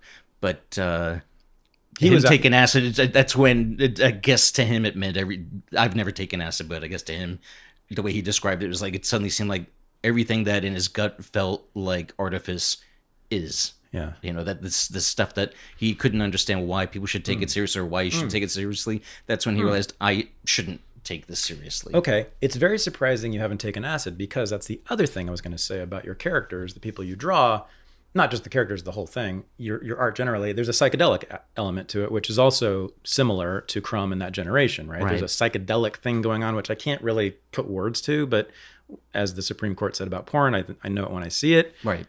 Can you describe it? Like, you're nodding, so it seems like you're agreeing with me that there is something that we might call psychedelic about your work. Yeah, and probably that, like I would describe Bob Clampett's Bugs Bunny cartoons as psychedelic. Yeah. In that same sense, and the images that make up psychedelica, it all comes from somewhere else anyway. And then it very quickly in the 60s, it became a rather cliched style of art. You know, that mishmash of images. You know, it became its own ridiculous genre. But yeah, But how would we describe that? You know, what makes something psychedelic? I guess I have to go to the dictionary. No, I mean, just think about those and think about your own work. Like, there's an exuberance, but it's more than that. It's like, right. Well, as far as content goes, I wouldn't say there's anything psychedelic about my comic. I'm not trying. What is happening isn't surreal. No, not a lot of it is surreal, but I suppose it could have an element of psychedelia to it just because of how exaggerated things would get. yeah, not the occasion. story. Yeah, sure. The drawing. Yeah. Right. Yeah, exaggerated. There's something like, I don't know. It's like an explosive exuberance or something, right? And but there also were. And I got that just from looking at and trying to be like Robert Crumb. But there were other artists too who inspired me, who were around in the 40s and 50s, and also in this, like Big Daddy Roth is somebody that very much inspired me, the hot rod cartoonist guy. I guarantee you he never took acid. He was really... You ever see his the T-shirts he was making and selling in the late 60s? All about... It was like they were purchased and worn by GIs or people who supported the Vietnam War, and it would be like eat a gook for lunch bunch. It would just be like these hot rod guys, but they're in a tank, and they'll be chewing up this little Viet Cong guy in their mouth. Yeah, it was very militaristic and hair-raisingly racist. Oh my! No, I did not know about that. And there was another guy too that very much inspired Crumb named Basil Wolverton. I know that name. Yes, and he, I guess you could describe his work as psychedelic. He did a lot of really strange science fiction comics. He mainly is known for doing goofy stuff. He would make really goofy, funny faces. They used to make those little tops, would make those stickers of a really ugly face and have somebody's name on it. And he did most of those. Oh, yeah, totally. Yeah. Ugly stickers. And, what was it called? Wacky Packages? Wacky Packages were the products. I think those were just called ugly stickers. And I would say Gus or, Mary. Yeah. But he, in the 50s and late 40s, he lived in Portland or Vancouver, Washington. A very strange guy. And he would do these science fiction stories that were really strange. And I loved them for many reasons. I loved the way he drew, and he was a big inspiration for me, too. He had this very weird, lumpy, organic drawing style, and it was very. It seemed his drawing style was like a natural for funny comics. They seemed really strange when he would do science fiction stories with it, and it almost always took place in outer space, which gave him an excuse to draw weird-looking aliens. But almost every single science fiction story of his would end in the most tragic fashion. It would be like a spaceman, and his spaceship is stuck on some planet, and he's trying to get out. He's trying to escape. He almost does, but at the very last minute, the creatures or the gash or the evil alien winds up getting him, and it always ends with like the main character just going, "Oh God, the pain! This is horrible. All is lost. Or if he's not dying, he's just trapped forever somewhere." And then the end. Yeah, no wonder I don't know about it. They were the saddest. This humorous cartoonist made the saddest science fiction stories ever.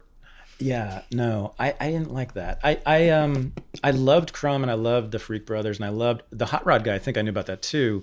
Were there a lot of like voluptuous chicks in the Hot Rod comics? No, or not with that guy. He just, no he chicks? was Okay. barely a cartoonist. He designed. Big Daddy Roth mainly designed hot rods. He would actually make hot rods. Yeah, but there was always like a model with short shorts next to not the Hot with Rod. him. No, All right. but there was a lot of other artists who would Yeah, do so that. that's when I think of first, maybe just because I'm a pervert, but I think when I think of the 60s underground, I do think of like very voluptuous, an earthy sexuality. Right. You also might be thinking of, remember Heavy Metal magazine?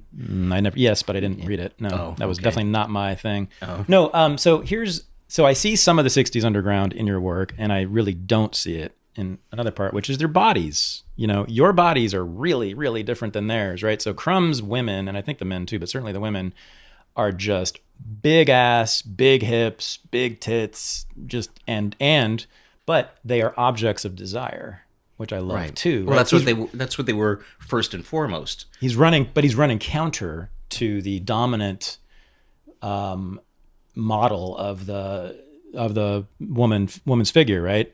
That's when women are supposed to be getting skinnier and skinnier and skinnier. Yeah, especially in the 70s. And the playmates are getting skinnier and skinnier, but his women are just they're staying big, but voluptuous and curvy and all that stuff. I love muscular, it. But solid. Your bodies and your characters are almost not bodies. Right. They're like rubber bands. And the women might have an ass, a little bit of a bump back there, but only when you are sort of pointing out the ass for the purpose of driving the story forward. But sure.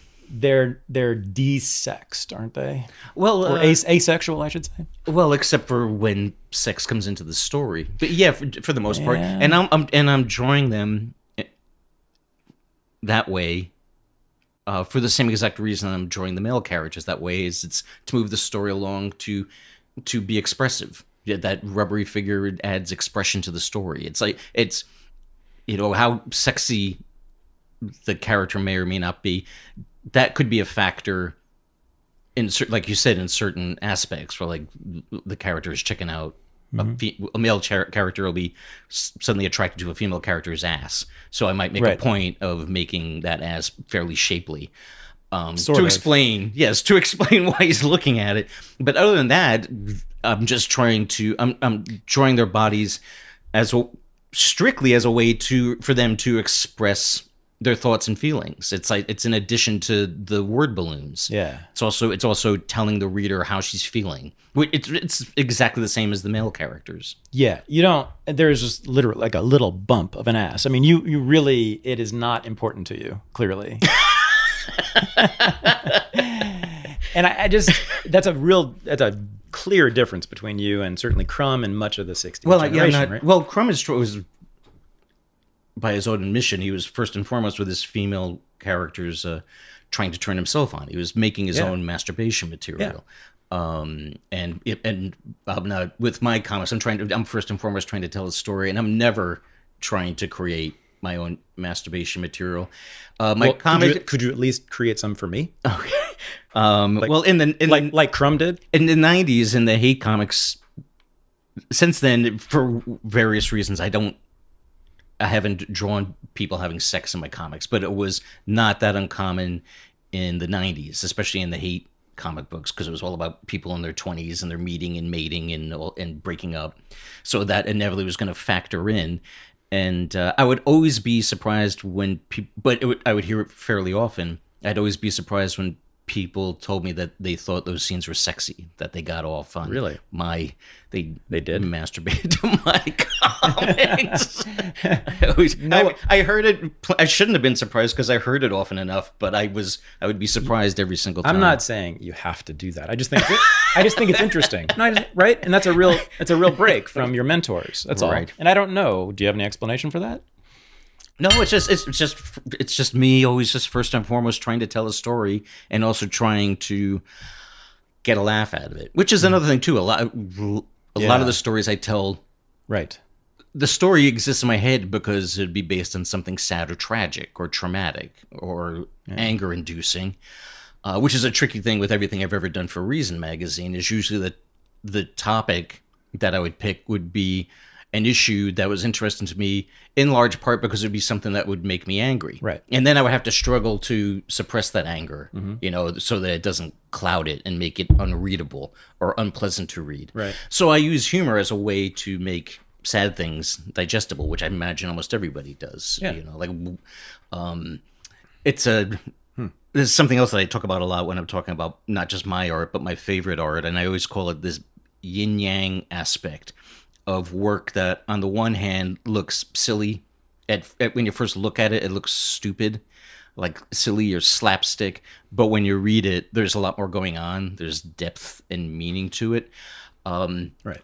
And it's the main reason why I went nuts over Woody Allen when I first saw his movies in the 70s, with Sleeper and Love and Death, but then especially Annie Hall. It's like I can't express what a revelation that was. But here was a man with a very silly face and a very silly body. He's a human cartoon character, and his humor is very self-deprecating. He's always making fun of himself. He immediately looks ridiculous next to his love interest, Diane Keaton. He looks really ridiculous standing next to almost any human. And he's always making fun of himself. But then what he's talking about pain and rejection and death and what does it all mean? He's having both existential and very real crises. His character, that Harvey Singer character, is in a lot of pain through that whole movie. Sure. But you're laughing your head off at it. I don't. On the first hand, it just looks like a silly movie, and you'd categorize it as a romantic comedy. Yeah, I don't think I've seen a more brilliant movie than Annie Hall. Yeah, no movie has had as much of an impact. I on me as revisited that. it when I was, a full conscious adult to make sure that I was right about my impressions earlier. Yeah. And it was even more brilliant and amazing than I already remembered. The way it was edited, I never saw anything edited like that. Like the very first thing is a headshot of him talking to you, and I'd never seen that before. It just goes pop, and there he is, just right there, his head taking up a whole screen, telling you. And at first you're shocked by that. Yeah. I've never seen that. And then he's telling you something that at first he's talking about something serious, but you can never take him totally seriously because his face is ridiculous. Yeah. You know, he has such a funny face. And then Sleeper, which I think I saw before Annie Hall. Yeah, I think of the scene where he and a bunch of other extras are playing sperm, right? Oh no, you know what you're thinking of? You're thinking of everything. That's Sleeper, isn't it? Everything to know about sex, but we're afraid to ask. Is that? Oh, that was two up. Okay, that was a bunch of that was his movie, but it was like a bunch of vignettes. Yeah, and it was him and Burt Reynolds were sperm. That's got to be the greatest scene ever. Yeah, they shoot out of the penis, the giant. Oh, it's like in space too, right? It's like a space. No, penis? no, they're inside. Why am I making shit up? No, are you sure? Yeah. No, they were inside. They were like inside wherever, you know, they were inside some guy's testicles, and the guy was having sex, and then they were getting orders from the brain. I know what it was. It's like the special effects were so bad and primitive, it sort of looked like the penis was floating in space, but it was a real penis supposed to be. Yeah, but so it's very bodily, right? He's completely of the body, and he's of the most embarrassing things about the body, and it's all very vulgar and lowbrow. But as you're saying, high ideas, right? Important feelings. So he, and I think you and the underground comics guys are really, aren't they, inventing what we now call high-low art? Well, I guess I don't know if who else? I don't know of anybody calling it that. It didn't exist before. It must have. It always has. You know, it must have. I don't think so. I think the 60s and 70s. That's one of the things it produced. You wouldn't call Dante's Inferno high-low. Haven't read it. I'll admit right here. Yeah. I doubt it because I've never seen it. It was a long time ago when I read it, but it was impossible for me not to think that he wasn't laughing his head off when he was writing it.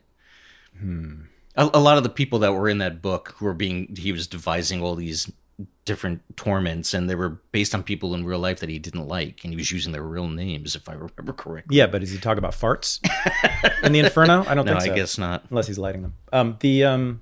No, I don't think so. I think this is a thing that was invented by your generation, and especially, I think, the underground comic scene. I think that's what was going on there. Because that's right. You guys are all writing about silly stuff like slackers, like, you know, your boy, who, by the way, he moved to Seattle in the early 90s, as you did. Yeah. And he sort of became didn't he become a sort of a symbol of the quote slacker generation? Yeah, which, and none of that was always been a little bit embarrassing, especially since it wasn't intentional, and it was a real pet peeve of mine when people who arrived a little bit late to all of this just assumed that I was jumping on bandwagons. But I moved to Seattle in 1984, and by the time the whole grunge scene broke, like when I was started to hate that word, grunge didn't really exist and slacker didn't exist, but that all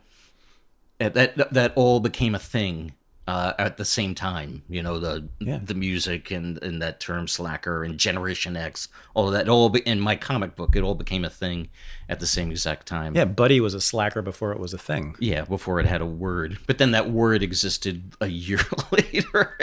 Yeah, so you're pursuing high ideas in a way through this zit-faced, kind of silly, unambitious kid living in an apartment with his roommates. Right. Talking about beer, basically. Right. Right. Nothing much more exalted than that. So, I mean, that ever since then, you know, unfortunately, whatever, hipsters, that's to them, the good art is the high-low. They're all about the high-low. So wearing the trucker hat when you have a PhD from Brown is what you do. Sure. And I'm not blaming you for that, but I do think, I love it myself, but I do think, don't you think? Well, the hipsters were reading it too because they related to it. It was their life. But don't you think I was writing about me 10 years earlier, but they were like in the thick of it at that moment. But don't you think you and your generation of underground comics artists are responsible as co-creators of that?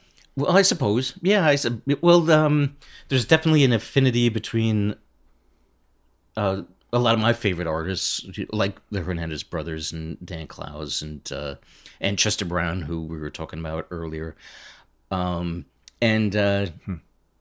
all those alternative comics, those comedians that became big in the they generally are younger than us, but like David Cross and Dana Gould and Patton Oswalt, and we all wound up meeting them. We all wound up getting to know all of those comics. Interesting. Yeah, no, I mean, it's like, I love it in part because in my world, especially academia, there is no low. We might study it every once in a while, what the vulgar masses are indulging in, but we don't ever, and then analyze it to death. But we certainly suck all the life out of it. We most certainly never communicate our own ideas through low culture, right? We never speak that way. We never pay attention to those things. We never talk about the body, or certainly not. I can say this very safely. There was never once a mention in all my years at Columbia University of farts. Not once. It's like it's weird because like everybody farts, I'm pretty sure, but no one cared. You pass those pillars. No one cared. There's no fart talk at Columbia. No farts. So I had to go to the comic shop for that. Yeah. I'm sure Zora Hurston told of. I was going to say, well done, good segue. So let's talk about Zora Neale Hurston now, which is an obvious transition. That Barnard alumni. Yeah, right. And that Columbia dropout. She and I have that in common. Yeah. I didn't go to Barnard, but I taught there. She went there. So Zora Neale Hurston, a little bit different than Buddy, but maybe not, actually. Yeah, no, not radically different. Yeah. Well, So hold on. So what's the thumbnail sketch of Zora? So just so people know. Oh, so they know. Well, Zora Neale Hurston, she's by far best known as the author of a work of fiction that came out in 1937 called Their Eyes Were Watching God. She's an African-American woman, wrote 7 books from the South, from Florida. Yeah, from the South, from Florida. She came from an all-black town, had a very interesting and unique life. She had she didn't have a peer. You can't completely compare her to anybody else, really. Well, you could. She had male peers. She was part of the Harlem Renaissance. Sort of. Very uneasily. Yes. That's an interesting thing when you read about the Harlem Renaissance. Everybody was uneasily a part of it. There were a couple, Du Bois and Alien Locke, people like that, people who like would describe themselves as race leaders. They wanted to control it. They wanted it to be a thing. They kind of made it a thing. They did everything they could to shape this thing. Mm-hmm. And they did encourage and invite young artists like Zora Hurston and Langston Hughes, who at one time she was best friends with. They encouraged them all to move to New York. They wanted it to be this big thing. It was very by design, but they also wanted to control all these younger artists. They called them the Talented 10th. That was the official term for it. And the Talented 10th is like that 10% of the African American population who, besides lawyers and doctors, are creative types. And they were supposed to, and this is where Hurston really had a problem with them, is as the Talented 10th and as being sold and presented as such, they were supposed to be role models for the rest of their race. And that, of course, drove Hurston in particular, but also Langston Hughes and a couple of their friends, it drove them crazy. They hated that. They just wanted to be themselves. Yeah. They didn't want to be boxed in. They didn't want to be controlled. And something with Hurston in particular was with her and almost all the other artists and these leaders that I said, there was a big political divide between her and them, because they all generally, as a rule, they almost all ascribed to totalitarian forms of politics. They were all socialists or even communists, and she just had it wasn't articulated when she was younger, but she had like an innate distrust of all that. She despised fascism too. She just hated culture being dictated from the top down. Mm-hmm. She always, especially coming from this, she had this very distinct vision in her head of the culture of this small all-black town that she grew up in, and it kind of defined everything that she did and thought and wrote. There was always Eatonville, and she was always comparing things to Eatonville. And almost everything that she did, But this place was a total backwater. It had 800 people. It didn't have a jail. It didn't have a policeman. Sounds like heaven. Yes. Well, to her it was, you know, and in many ways it was heaven on earth, at least when she was little. That's interesting. That is very much how she thought of it. And but to her, it was rich with culture. This small, isolated town was so rich with culture.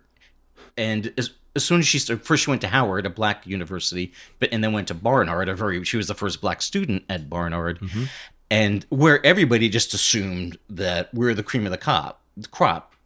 The richer you are, the whiter you are, the better educated you are. You know best, and everything goes down from that. And her gut was always telling her, white culture is not inherently better than black culture. Oh my God! Which, but nobody was saying that. I know. And what made her think that, interestingly, more than anything else, what helped her define that notion was taking Franz Boas classes at Columbia, the anthropologist, because he was a preacher of the foremost advocate of now I can't think of the term, but just cultural relativism. He pretty much invented the idea, which is that no culture is inherently better or higher or lower. That every culture, the reason it is why it is it's what helps benefit the people in that culture. You adopt and use and do and say and wear the things that help you and your people, give you strength, give you warmth. You know, the food you eat is the tastiest stuff that you can make from the local products, and there's nothing high or low about it. And that was like a hallelujah moment for her when she took his class. Yeah, so he said that. So there's the Boasians. There's not just him, but his whole generation of students, a bunch of them, very famous and important anthropologists who really, really created the anthropological discipline and field. Yeah, or that's how we think of it. So it's Margaret Mead, Ruth Benedict, Zora Neale Hurston, Melvin Herskovits, yeah. And all of them. Well, Mead was a classmate of Hurston's, but all the other Benedict and Herskovits were all her mentors, teachers. Yeah, right. And she did like field work. So they're across the street at Columbia, and she's an undergrad, and then she goes across the street as a grad student to study under Boas. Right. Well, actually, she took. I think she was already a senior, and she was allowed to take elective courses at Columbia. They always they're the same school. Yeah. I taught so Columbia she was still an undergrad and just needed to. It was somewhat random that she took Bo's course. Yeah. So here's why I think Zora Neale Hurston is by far the best Boasian. She's the one I like the most. Is that Boas, Benedict, Mead, all those people, Herskovits, they were cultural relativists, which I like, but not really, which is that they actually did essentially assume without knowing it unconsciously that, Western high culture, high art, not low, high art is just the best. And that people, and they said this, would naturally, inevitably assimilate into it. Right. So the problem with segregation, they said, was that we were not allowing black people to become like us. Right. If you just let black people do what they want and get these police and prisons and slave masters out of their way, they will just become just like us, and they'll start reading Shakespeare and listening to Bach. Playing the cello. And playing the cello. Exactly. So Hurston, on the other hand, said, basically, I think, hey, it's not just that they're all equal. I actually like this one. I like this black culture thing, the worst culture, it was called, in America, right? Right.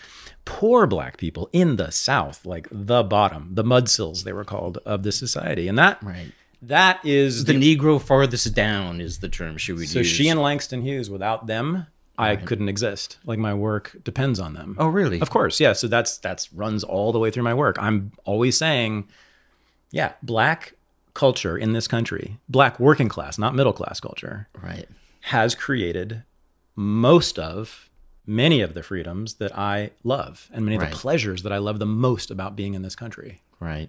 And it's because they were outside of the dominant culture, which from my perspective, this is not a moral claim, just to me, mostly sucks. Now, really great at making bridges and doing algebra, great. But music, bodies that move, that are rubbery, the dance, all those things, humor, comedy, stand-up comedy, all these slang that we all use now comes from the descendants of slaves, Right. and not those who assimilated as they were supposed to. But then everything that you're talking about, there's also the mass culture where all of this is smashed together, and we all pick and choose from it what we like and what we don't like, what benefits us and what doesn't. So and Hurston wouldn't argue with that. What she liked and what she took part in was the choice. And I always, in the book, I kept describing her in the back notes as being socially fluid. Exactly. Where she was totally comfortable at a party at the University of Chicago with all these anthropologists. And then she also, the next day, could take a train down to Mobile, Alabama, and just be taken apart in a barbecue with a party full of black people who none of them can read except for her. And she would be just as comfortable both places. But also both places served different purposes for her. But she would admit that she benefited from the high culture. Yeah. She took from it, and it gave her the tools to not only examine that her Eatonville culture, the African American culture, but it also gave her the tools to celebrate it, to make her argument, to other people. And Boaz and the Boazians, as you call them, they do have there is a point to what they're saying about the culture that they felt by then they were part of. The main American culture is that they were the culture that was examining other cultures. So you have just disproved an argument I was making earlier. I take back what I said about the creators of High Low. You no longer get the credit. It was actually, I mean this, it was maybe Zora Neale Hurston in a way, right? Go. She's doing High Low. Even more than Langston Hughes. She once, while Yes. the two of them were traveling, they were watching a blues musician, and she said, "The blues is the greatest American art form. This is the greatest purely American art form." And Langston Hughes said, "You know what? I like the blues as much as anybody, but I think That's going a little too far." Yeah, it's going a little too far. After all, it is just dirty old Negroes on the porch, Zora. Come on. Yeah, no, it's amazing. People don't realize this, that the blues and jazz was considered in the 1920s, even by black intellectuals, Right. to be almost subhuman. I mean, Right. it was simply a source of shame for them. Right. Du Bois said, jazz is barbaric and black people should play classical European music. Right. W.E.B. Du Bois. Yeah. Right. Educated black people embrace jazz more but especially by the time it was modern jazz, and it became something of an intellectual exercise. In the 50s. Yes, Yeah. by the 40s and 50s. You know why? You know which jazz became celebrated? Why they celebrated it?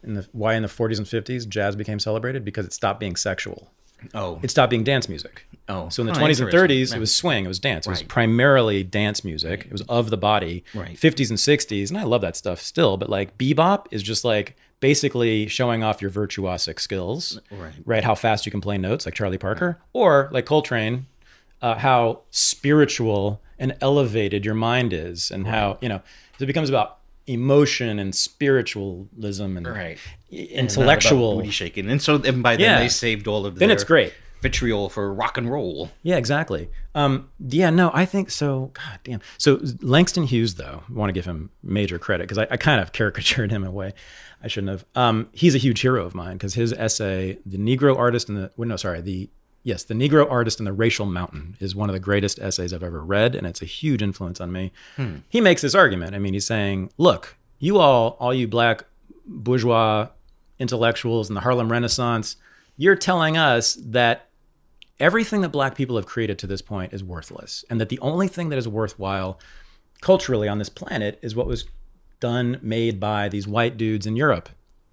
Well, as a matter of fact, he says in that essay, there is a whole lot that people and me really, really enjoy about this gutter music that you're all denigrating.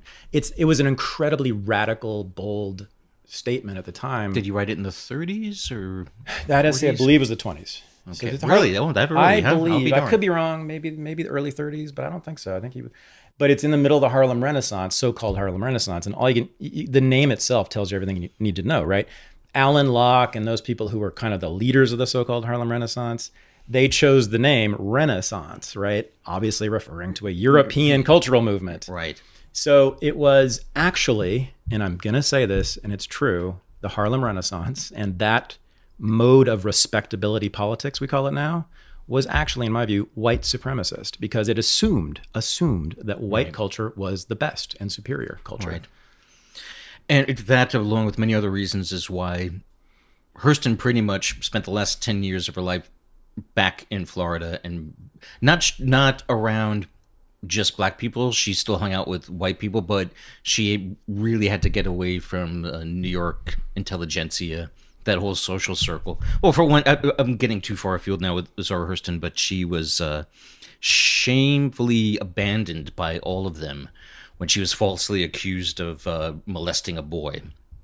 Said she was accused of, and the charges were absurd. They were, first of all, she had an alibi. Yeah. She wasn't even in town when this crime happened. She should have never been prosecuted. But when that happened, none of her friends who were there, Langston Hughes was like a few blocks away, none of them visited her in jail. None of them lent her any support. They and there was even this really horrible letter between Hughes and another poet, Bontemps, where they were gossiping about her. Arne Bontemps, yeah. And they were gossiping about her, and it seems like they got kind of a laugh out of it. And to her mind, she was abandoned in part just because by then they were almost all, even though they wouldn't say it out loud, they were almost all communists, and she wasn't. And she felt like, because of her politics, that while they may not believe what happened to her was true, that she was guilty of the charges, that they didn't care. That's the only reason she could think of why they wouldn't care that she was falsely accused of such a horrible thing, because they didn't care. You know, that Bontemps, years later, somebody asked him about it, and he said, well, of course we didn't think she was guilty. But it's like, you could have told her that. She thought you were her friend, you know? And here's the thing. I can't blame her for thinking that, because I can't think of any other reason. I can't think of a single other reason why they all would have abandoned her. And she can't either. Don't whitewash her. She was known, wasn't she, for sleeping with very young men. Men in their 20s. Yeah, much younger than she was. Not an 11-year-old. No, I know. I know, but she was still plenty non-respectable. Right. And best of all, as I think she was basically unashamed of it, right? Yeah, well, not only that, she would get jobs at these historically black colleges and universities and fuck the students. In part, in order, right? To fuck the young students, right? She liked 20-year-old men. And I love that. And then she would go on to the next college after a year, right? And that's what she loved about teaching colleges. She kept getting older, but the students kept staying the same. She didn't like government power. She lived her own life as a black woman in the 1920s, being from not just a black woman, but a black woman from the Deep South, right? Right. So I will be pissed. Who never shed her accent. Let me tell you this. I will be pissed off at libertarians in general until they make her the symbol of their movement. Oh, okay. Except that there are so many Zora fans who, for identity politics reasons, she's their symbol and their hero, and they would lose it if libertarians made her put her on their Mount Rushmore. So people own her for different reasons. So yeah, but you know what? So at Barnard, barely mentioned. There's nothing named Hurston. There's no Hurston Hall. There's no Hurston Endowed Chair. I can't remember anything bearing her mark at Barnard when I was there for 6 years. I don't think there was any. I mean, yes, I knew that she went there, and it was, of course, she was listed in the alumni, but they ignored her too. Zora Neale Hurston was kept from me, right? Kept from all of us. Well, Barnard still they're still in denial about the woman who founded Barnard, Nathan Meyer. What did she do? She more than anybody else is responsible for. She was an undergrad at Columbia, but Columbia wouldn't let any women go into grad school, and they also wouldn't let them take hard science classes. And so she didn't do it by herself, but she and a bunch of other women formed Barnard as like this female branch of Columbia, but also it's that weird separate but part of. No, it's a colony. It's a colony of Columbia. Yeah. But yeah, Columbia never acknowledged her. They won't even contribute her as being a co-founder. Yeah, she wrote in black dialect also. Oh, right? Hurston did. Yeah, Hurston. Sorry, I'm just thinking of the way why. Oh, sure. Why they ignored her and still do, basically. Her peers hated that she wrote that she wrote about the swamp dwellers. That she wrote about poor backwoods. And she wrote in black Southern dialect in a way that basically celebrated it. Right. Well, good God, because it was poetry. That's just promoting stereotypes. You can't do that. Yeah, no. To her, it was beautiful poetry. That language. But she was right. But what we're trying to do is get first-class citizenship in this country, and we know that the rules require that we play their game, that we speak the way they speak. Those white people. Yeah. She was awesome, and why is it seriously that libertarians have never heard of her except for you and I think Camille Foster is the only other libertarian I've ever heard of. Well, they were apparently they were talking about her new book on the Reason podcast. Okay, Barracoon is the one that just came out. Well, new book, of course, it's not. Would have been her first book, but apparently nobody would publish it because it was written in dialect. It was an interview with the last slave taken from Africa who was still alive, and he spoke in a very thick West African accent, and so when she was quoting him in the book, she transcribed it exactly the way he spoke it. And apparently all the publishers, everybody who she knew said, no, you got to change the way this man spoke into regular English. Just translate it into the King's English. So libertarians love Lysander Spooner. He's their old American hero. He's the original libertarian American, according to them, right? He's the guy from the 19th century, right? He was very good on state power and slavery and all that, but he was a Puritan, socially and culturally, like everybody of the political class in the 19th century. Zora Neale Hurston, meanwhile, gets totally ignored by all these people who claim to value personal freedom. Well, that was... I'm a little angry here, Peter. Yes. Well, it's like but not at you, right? When the Sanger book came out, and then when my Hurston book came out, first I was hoping that enough people would read my books so they'd get rich, but also by reading it, they would get to these certain truths that are denied or ignored about both women, and it's so frustrating. It's exhausting. Like with both books, I go on book signing tours and I would do interviews, and just what a monumental task it is to get people to acknowledge and understand basic things about them, and how there's so many, especially with Sanger, how there's so many lies that people across the political spectrum totally believe and buy into. So now we're going to have some trouble here. Now I am going to get mad at you a little bit. So, did we mention that you did a biography of Zora Neale Hurston? Did people understand that? I'll say it in the introduction. And you also wrote and drew. How do you say that? Do you say wrote? I wrote a book, or what do you say? Yeah, that sounds good. Okay. Wrote, yeah. You wrote a biography, but it's a graphic biography of Hurston and of Sanger, two different. Margaret Sanger. Okay, so I love birth control. And I love what she accomplished, which was essentially making birth control accessible to the masses. Right. That was her mission, and I love that she did that, because we now have rubbers, and that's wonderful. Tremendous sexual liberator. I do not like Margaret Sanger herself. Okay. I love Hurston and what she did, and I love her politics too. There's very little about Hurston I don't like. Sanger was a social efficiency progressive. She was interested in, she was really more of a socialist actually, but she was really, like all of them, hang on.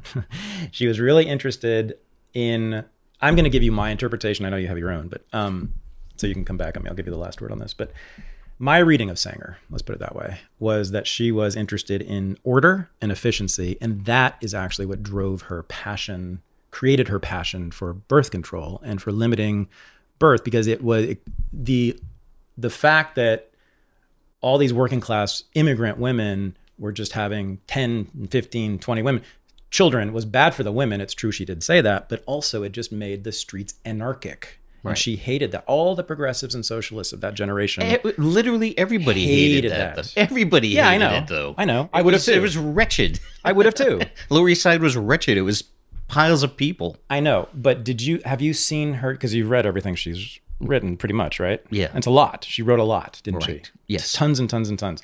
I'm sure I didn't. I would. I'm sure I didn't read like every article from the birth control review that she wrote. A lot of it was an awful lot which she wrote would be in response to other people's articles. This is one thing that how people have so much fun misquoting her is they're like, okay, well, here's this magazine that she edited, the Birth Control Review, came out every month. And here's an article where this one guy is saying, primarily let's just, for example, somebody would say, well, birth control is important for all kinds of reasons, the reasons that Margaret Sanger stated. And I also think it's important because we need to try to keep the United States to be primarily a Caucasian country. But because that was in her magazine, because she published that article, people on the internet will pull quotes from that saying that but then she would write an article in the same issue responding to that and it would say, I disagree. And like in the first paragraph, in the first sentence, well, I would know before reading it that she disagreed. So I would read a little bit of it, but I'm like, I'm not going to read the rest of this because I know what she's going to say. So there's a lot of articles like that, a lot of like debating that she did, where to me, it'd be a redundancy to read it. So people understand the subtext of what you and I are arguing about right now. For the last, 30 or 40 years, the right-wing anti-abortion, so-called pro-choice movement has devoted considerable energy to painting Margaret Sanger as a racist. Right. And that's what was driving her to put birth control into Harlem and all these other black neighborhoods and poor neighborhoods generally. Right. That I don't see evidence for. That she was a racist in the classic sense. She was, especially for a woman of her time, a person of her time, she was amazingly not racist. She was worse. She wasn't a racist. She was a eugenicist. But I'm going to argue with her about that too. Really? Yes, because today, when you say eugenicist, you and literally everybody I know, when you hear that word, you immediately associate it with, racism and Nazism.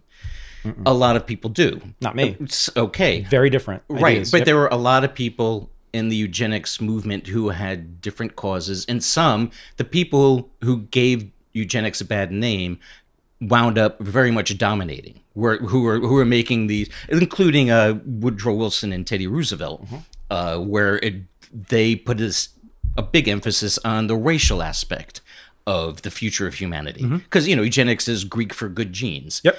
And it didn't exist until humans understood post-Darwin what genes were. So it's like we can, so the idea is we can manipulate humanity to improve future generations. There's a lot of things that we could do, but that involved all kinds of things. And Sanger was not that interested in eugenics, period. She made a conscious decision to graft her birth control movement onto the eugenics movement, believe it or not, to make it more respectable. Yeah, well, I mean, sure. And almost everybody in the eugenics movement called her at that time. They called her out on it. They said, "No, don't do this. You're pushing a very disgusting, filthy cause, and don't try to make your birth control cause respectable by attaching it to our highly respectable Ivy League." We're in association with presidents. We represent the thoughts and views of American presidents, and you are just the worst. You're a disgusting woman who just is preaching licentiousness, and stay away from us. And they were right. She was trying to make birth control more respectable by associating it with the eugenics movement. It goes to show how much things have gone completely backwards and haywire with what happened to eugenics, how people think of it, and how the average person thinks of birth control now. Another thing, too, is within the eugenics movement, there was, and it got to be very vocal by the time like the Nazis took over in Germany, there was a very loud war between people who consider themselves eugenicists about the racial aspects of it. And unfortunately, they became a minority, but there was a loud, angry minority who were fighting to keep race and ethnicity out of the equation, that had nothing to do with good genes. And they were like, this is racism, and we're against racism. But of course, that was a difficult argument to make at a time when most people were what we would consider unqualified racists. Yeah. I mean, that was just how the average person thought. Sanger was shockingly not racist at a time when almost everybody was racist. Yeah. This is just totally drives me crazy. But yes, pro-lifers, people who are against abortion, right.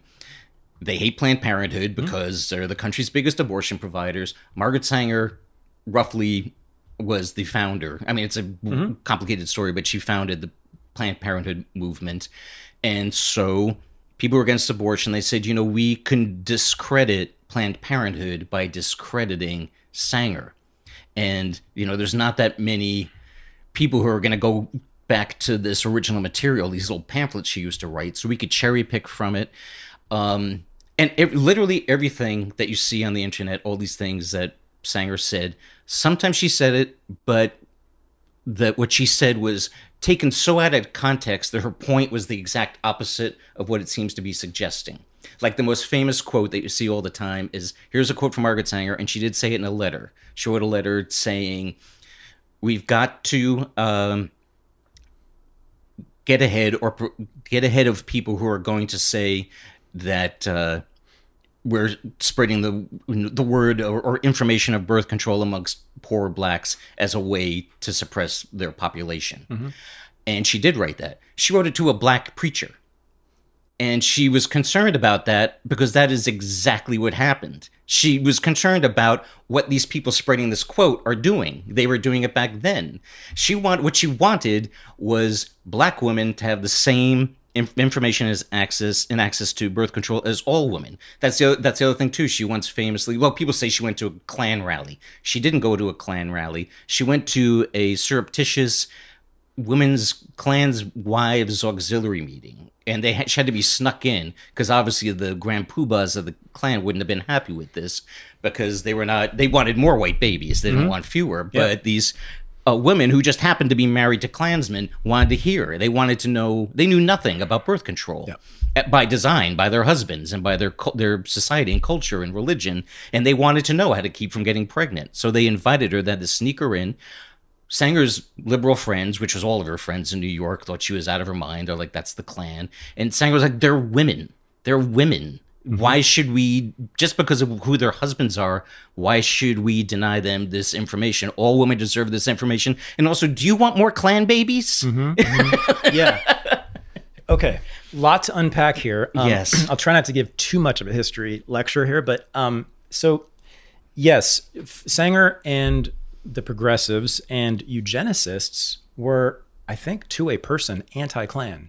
Why? Well, a lot of reasons, but one of them is that the Klan were not very effective at controlling the population. So burning people at the stake or lynching them, or usually, actually in the 20s, the Klan were mostly just beating people up, and they were usually beating up immigrants. They had moved on from the blacks. And the 1860s and 70s was when they were going after the blacks, and then 1910s and 20s, they're attacking the immigrants, the Jews, the Italians, who own the jazz clubs and are making all these white women dance. Right. So they beat them up. They use physical force, terror, coercion to scare the immigrants away from the white people. But the immigrants don't go away. We do have restriction, but they still remain to destroy our culture from within. So the eugenicists and the progressives were interested in, as I said, in social efficiency and order. They found a way, they thought at least, that was much more effective means of controlling the immigrant population, which was to give them a bunch of birth control. It's just so Sanger. It sounds like you're admitting or acknowledging that she did at least write things that certainly sound eugenicist, right? No, she didn't. Did you read The Pivot of Civilization? Well, she was specifically addressing things that were questions that were always asked of her. I did read The Pivot of Civilization. Okay. Yes. Well, okay. You know, you're right. That what you just said, I take that back. But she always would include, which other eugenicists didn't, she would throw in tons of caveats. She would talk about, well, do you believe in forced sterilization? And she said, in the most extreme circumstances, I can't say that I'm opposed to it. I am. But then she immediately would go on, and she did this routinely throughout The Pivot of Civilization. She would then routinely bring up all the problems with that. She would follow it up with all the arguments against it, which she would do throughout the book. But she also said, you know, this, like I was telling you before we started recording, how my daughter worked at this home home for wayward teenagers, you know, who like had no impulse control, and that they put those implants in the girls because they behaved so impulsively, Which sterilized them. temporarily. Right. So my daughter worked at a place that temporarily and involuntarily sterilized these girls.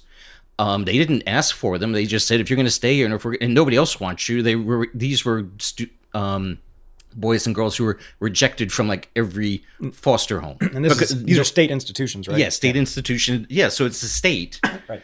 But these girls were they were impulsive, period, and they were sexually impulsive. And you're even talking about a young girl who was deliberate. You were telling me earlier she was like wanted. A relative of mine, yes. Wanted to, more than she wanted sex, she wanted to have a baby. When she was 16. Right. Yeah. And so these girls were 16. They were in a similar state of mind. And I asked my daughter, how did you feel about involuntarily sterilizing these girls? And she says, I'm all for it, because then these girls who can't even take care of themselves, and we could barely take care of them, will have a baby. You know, it's like, and so now there's like two of her, you know, and they said, and the other choice, and in the past when they were in foster care, they just kept getting abortions. They had abortion after abortion. So the implant prevented all of that. Here's the great thing, though, about modern technology. It's temporary. Eventually, you could take that implant out of the girl. In fact, I'm sure by the time they're 18, they're no longer wards of the state. We just kick them out on the street, and I'm sure they take the implant out then, and it's not their problem anymore. Hang on. But back when, in Sanger's day, that temporary sterilization, that technology didn't exist. They couldn't do that. But what would you do with a girl like that? I mean, what on earth would you do with a girl like that? Well, let me ask you. It sounds like you're kind of fond of the temporary sterilization by the state. You know, answer. I wouldn't. Fond is not the word. Okay. It's a conundrum. I have very mixed feelings about it. With my daughter's like, she was just like, and my daughter is very sensitive, very liberal, very PC. That's why she temporarily wanted to be. And her dad's a libertarian. That's why she wanted to be a social worker. You know, it was too much for her. I mean, now she's a teacher, but she quit it because she just, couldn't deal with it. It was too painful. But to her, she was like, after working there, she goes, to me, if you're working with these girls, it's like, there's no question that you give them an implant. She goes, it's by far the best thing to do for everybody, for them, is mainly for them. It's by far the best thing to do. Short of killing people, what is a worse abuse of state power than forcibly sterilizing young women? Well, that's just it. You just there's a lot of things that you can do that are worse. I can't think of arresting too many. them. You can kill them, imprison them. After that, that's about beat them, that's rape about them, the work. That's pretty torture them. Goddamn bad. I mean, imagine that, right? So you're totally against that, giving these teenage girls an implant. Oh yeah. But you were talking about with your niece how you were keeping her. All the relatives got together to make sure she didn't get out of the house. Well, yeah, that was you us. imprisoned her. I didn't have any cops with me. I didn't have any guns. So your family imprisoned this girl. We didn't imprison her. You were trying to make sure. What if you saw her leave? Yeah. You'd say, "Can I give you a ride?" There was a whole lot of surveillance, your boyfriend? for sure. But it was. But wait, hold on, libertarian. And then what would you do when you found her with a boy? Then what would you do? I wasn't there. She wasn't my daughter. But what would somebody have done? I don't know. One of these guards. I honestly don't know. But wait, hang on, Mr. Whatever you would have done would have been worse than the implant. I'm gonna take your libertarian card now, because I don't know, man. That's a bad one. Being for forced sterilization. Even when it's temporary, 2 years for an underage girl? Because once you let the state do that, guess what they do next? They show up at your house randomly with the cops, and they say, Peter Bagge? And you say, yes. Are you the cartoonist who's drawn all these very degenerate, perverted cartoons for the last 40 years? You clearly... This is the next stop on that slippery slope. Mental issues. It goes from an implant to... You have some mental issues. To stormtroopers at my door. Because you are... how old are you again? 60 years old, and you still are drawing comics for a living. So that's right. We think you should come with us. Right. And you should stay in this place where you'll have nice people to help you become a grown-up. Well, you just described it. It's not a slippery slope. That's a slippery avalanche that you just went down. Yeah, it's a greased slide, and you end up where I live, right near where I live, which is the Oregon State Hospital. There you go. Where they did lobotomies on patients who are incarcerated there by court order until the 1980s. This is the One Flew Over the Cuckoo's Nest. Right. Hospital. Sure. Quote hospital. Anyway, right. I don't know, man. You're scaring me here. Margaret Sanger. So let me finish my overview. So you are right, though. she wasn't a racist. And in fact, I'll go even farther and I'll say that eugenicists and progressives generally, but certainly eugenicists, generally speaking, were not only not racist, they were anti-racist. The argument of the eugenicists was that inferior genes existed in all so-called races. Right. And in fact, I'm sure you know this, of the 50 or 60,000 women who were forcibly sterilized in the United States in the 20th century, the vast majority were, guess what? White. Yes. And they usually were mentally slow, or they had a hereditary disease that the eugenicists were trying to eradicate. Or they were promiscuous. Okay, there you go. Yeah, that was a big one. That was a big one. There were a lot of judges who put girls in prison and then sterilized them permanently because they fucked too many boys, according to the judge. Right. And one of the worst things we'll have to a state has ever done to human beings. We'll have to Google this on the internet, but they still occasionally, I know I've read this on more than one occasion, they still occasionally will sterilize a female prison inmate. Lots of times it'd be in terms of parole. Yeah, you told me that before we started. Yeah, I know. I should confirm that, but I know I've read this on more than one occasion. Usually, I think it's California. Mm-hmm. It's almost always Mexican women. Mm-hmm. But yeah, so the state is still permanently sterilizing women. Okay, so stepping back for a second here. So we have Buddy Bradley, slacker. Not a great work ethic. He works just enough to get by, correct? Or to get by while also being his own boss, being his own man. Right. Yeah. So, which is never easy. But he's not a great worker. He doesn't have a great work ethic. Right. He likes drinking beer. Sure. Not a big fan of work. Likes hanging out, lounging. Sex occasionally, right? Right. Simple stuff. Wait, geez, you're describing what sounds like the boringest comic character ever. But he is an everyman. No. By design. No. Just but trying of to course, make an everyman. you are constantly commenting on everyday life through him. But I'm saying him. So I can understand in a way why you like him. In a way, I like him. I like that about him. And he also is very similar, actually. This isn't even a joke. I mean, to Zora Neale Hurston. So they're both sort of unashamed of kind of like earthly bodily pleasures and they kind of indulge in them. And Margaret Sanger, not so much, man. So I was going to ask you, in all the things that she wrote, have you ever seen anything in which she says anything positive about sensual pleasure of any kind?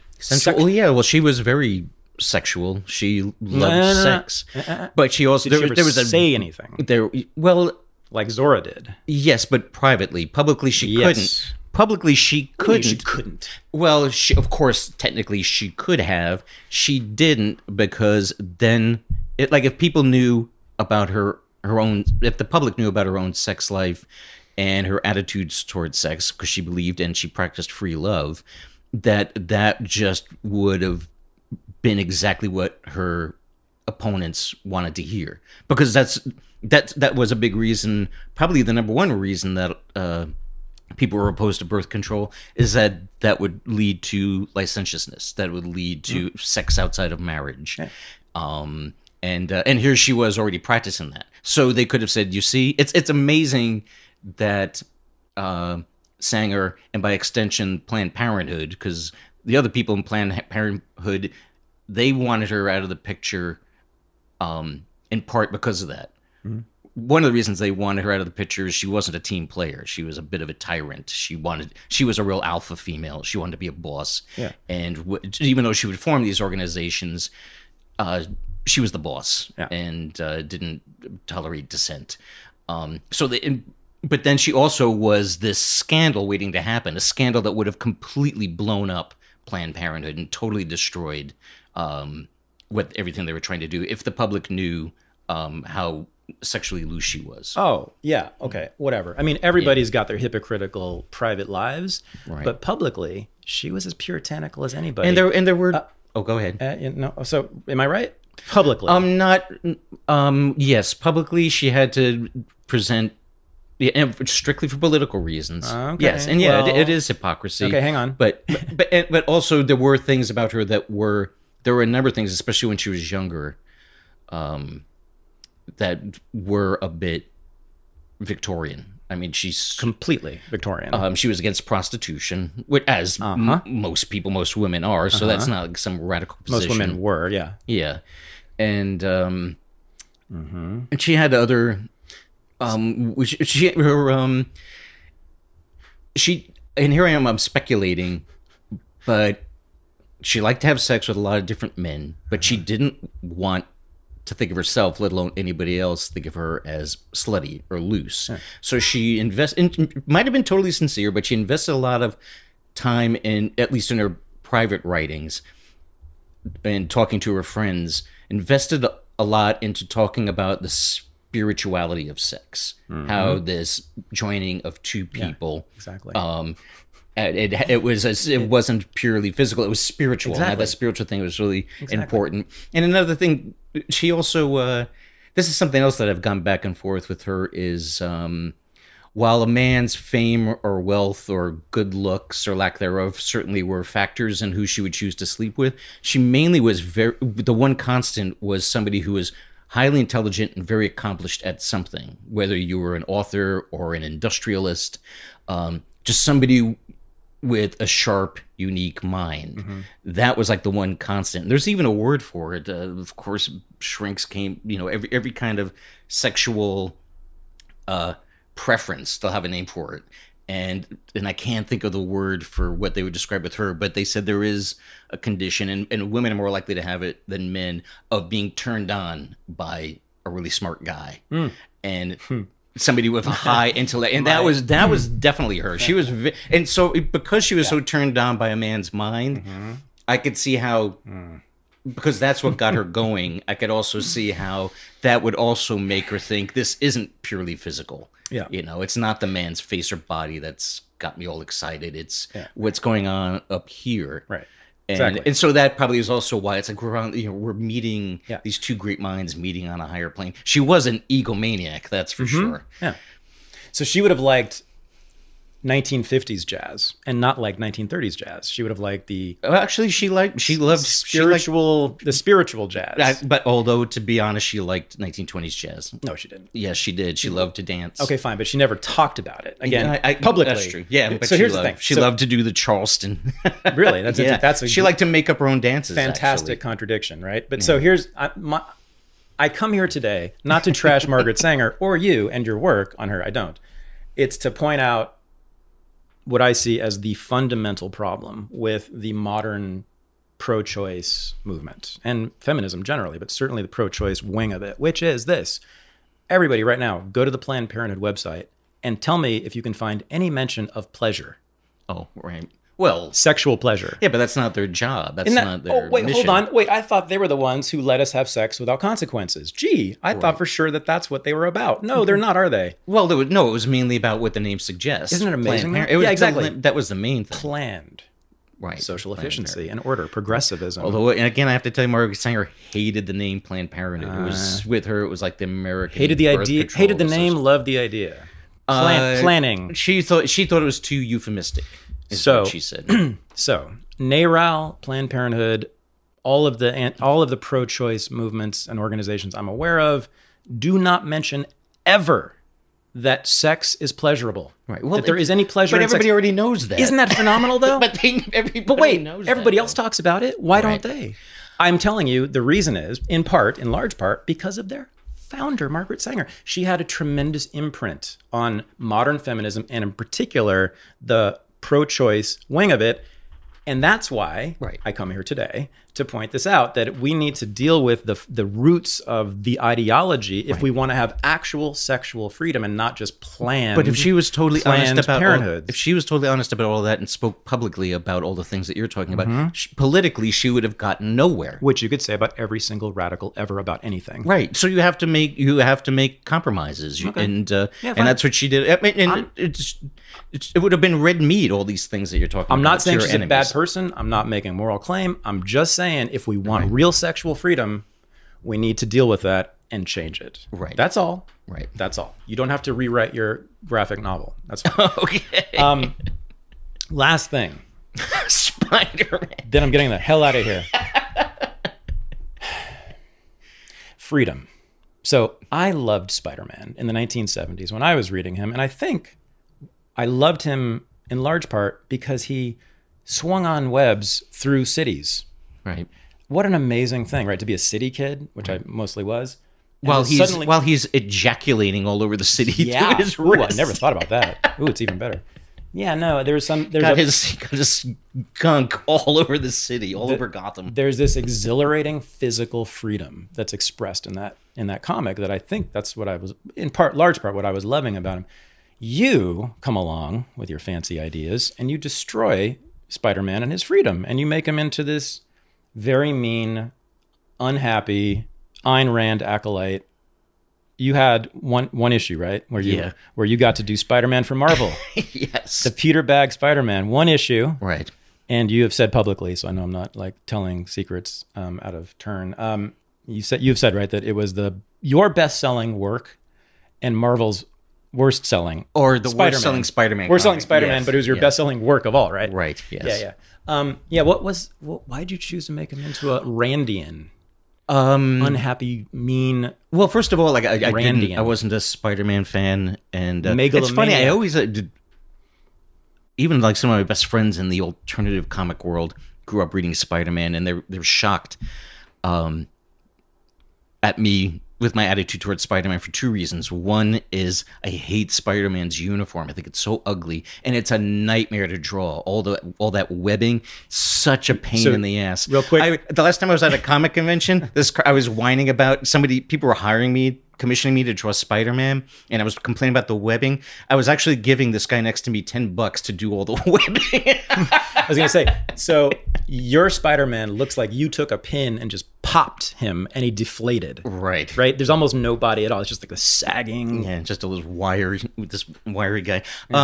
Also, my friends are all shocked that I do not at all like the artwork of Steve Ditko, who was the Blasphemy co-creator. Yes, his artwork is so dry, and all of his faces look like an amalgam of a face. It looked like he never looked anybody in the face, and somebody had to describe to him what the muscles of a face does when somebody smiles or frowns. His faces are so wooden looking. It seems like this guy does not interact with other human beings, which isn't surprising.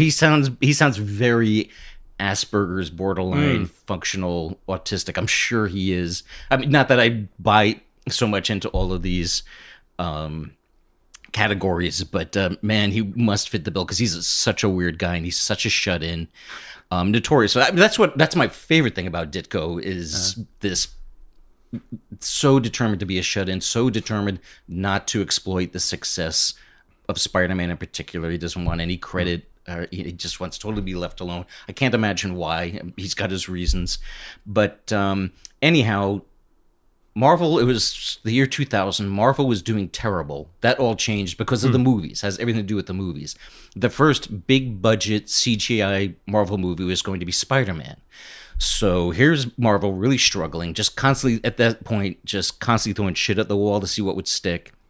They called me up, of all people, like the most unsuperhero-y guy you could think of.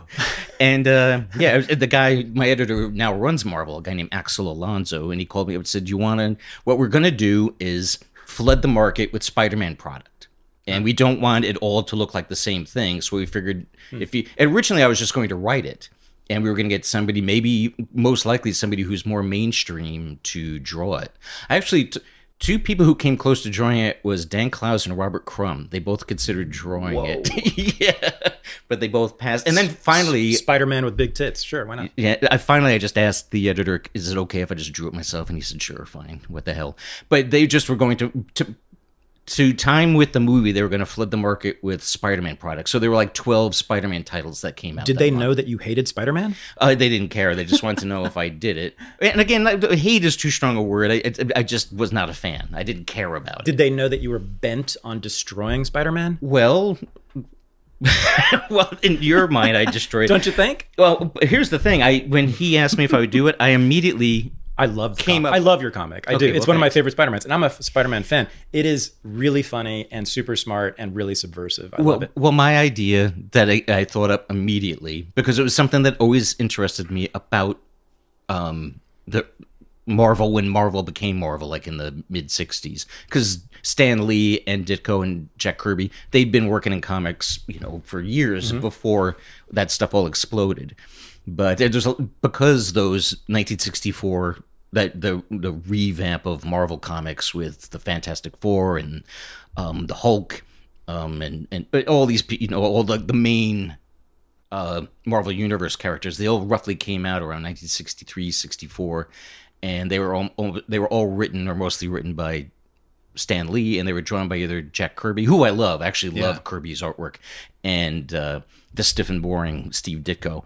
And so when I've always heard, being in the comic book business, and it wasn't even a matter of a choice, just through osmosis, I've always heard the stories and legends of Stan Lee, people like Stan Lee, Ditko, and what they were all about, and what their personalities are. And I was always struck by how incredibly different in every way imaginable Stan Lee was as a person from Steve Ditko. It seemed like they were exact opposites. And what made Ditko even weirder and made me even more curious about him is that he's an objectivist. He's a devout Ayn Rand follower. Oh, my God. Yeah, and he did a comic called Mr. A, built on that notion of A is A. And where so he was like this weird Let me ask you a quick question. So you're making fun of Ayn Rand in the comic book, right? Somewhat. Yeah. So you're deflating him, his body. You're subverting Spider-Man. You're making fun of one of the main Marvel people. Have you worked for Marvel since then? I did a Hulk comic after that. When? Right after? Right after, and then they didn't print it for another 10 years. And you haven't heard from him since, have you? No. Well, I could call. I still have Axel Alonso's phone number. That's like insurrection, right? What you were doing. Well, anyhow, the whole idea of the Spider-Man comic was Peter Parker, according to Stan Lee himself, was Stan Lee as a youth. He kind of made him more of a goy, of course, but he was very much a. That's who Stan Lee was thinking of when he created Peter Parker. Is he was thinking about himself when he was that age, a senior in high school, I guess that would be, and what somebody like what he would do if he suddenly had superpowers and how to deal with it. And with great power comes great responsibility and all that bullshit. So I just thought, what if we start out with Spider-Man / Peter Parker as he was presented? I was thinking of him in the early late 60s, 1965, 66, 67. He's already been Spider-Man for a while, and just gets fed up with it. He suddenly realizes, what's in this for me? I'm just getting beat up. There's nothing in it for me. I need to monetize this. I need to capitalize on this somehow. So I had him turn into Stan Lee, or an ersatz Stan Lee. Oh my God. His personality became...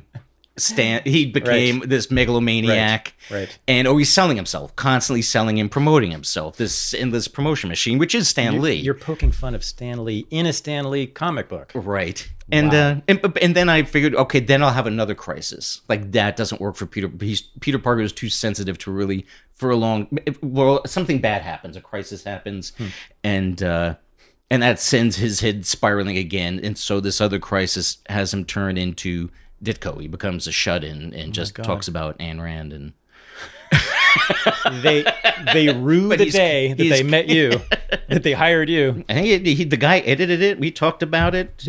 He had no problem with it at all. I love that Stan Lee made himself Peter Parker and Spider-Man, and you made yourself zit-faced Buddy. There you go.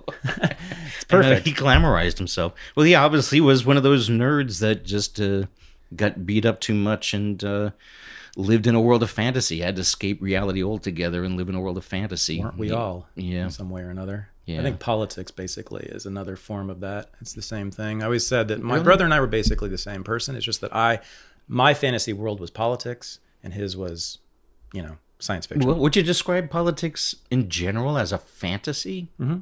Yeah, it's all in my head. We live in our head. We live outside of our lives, right?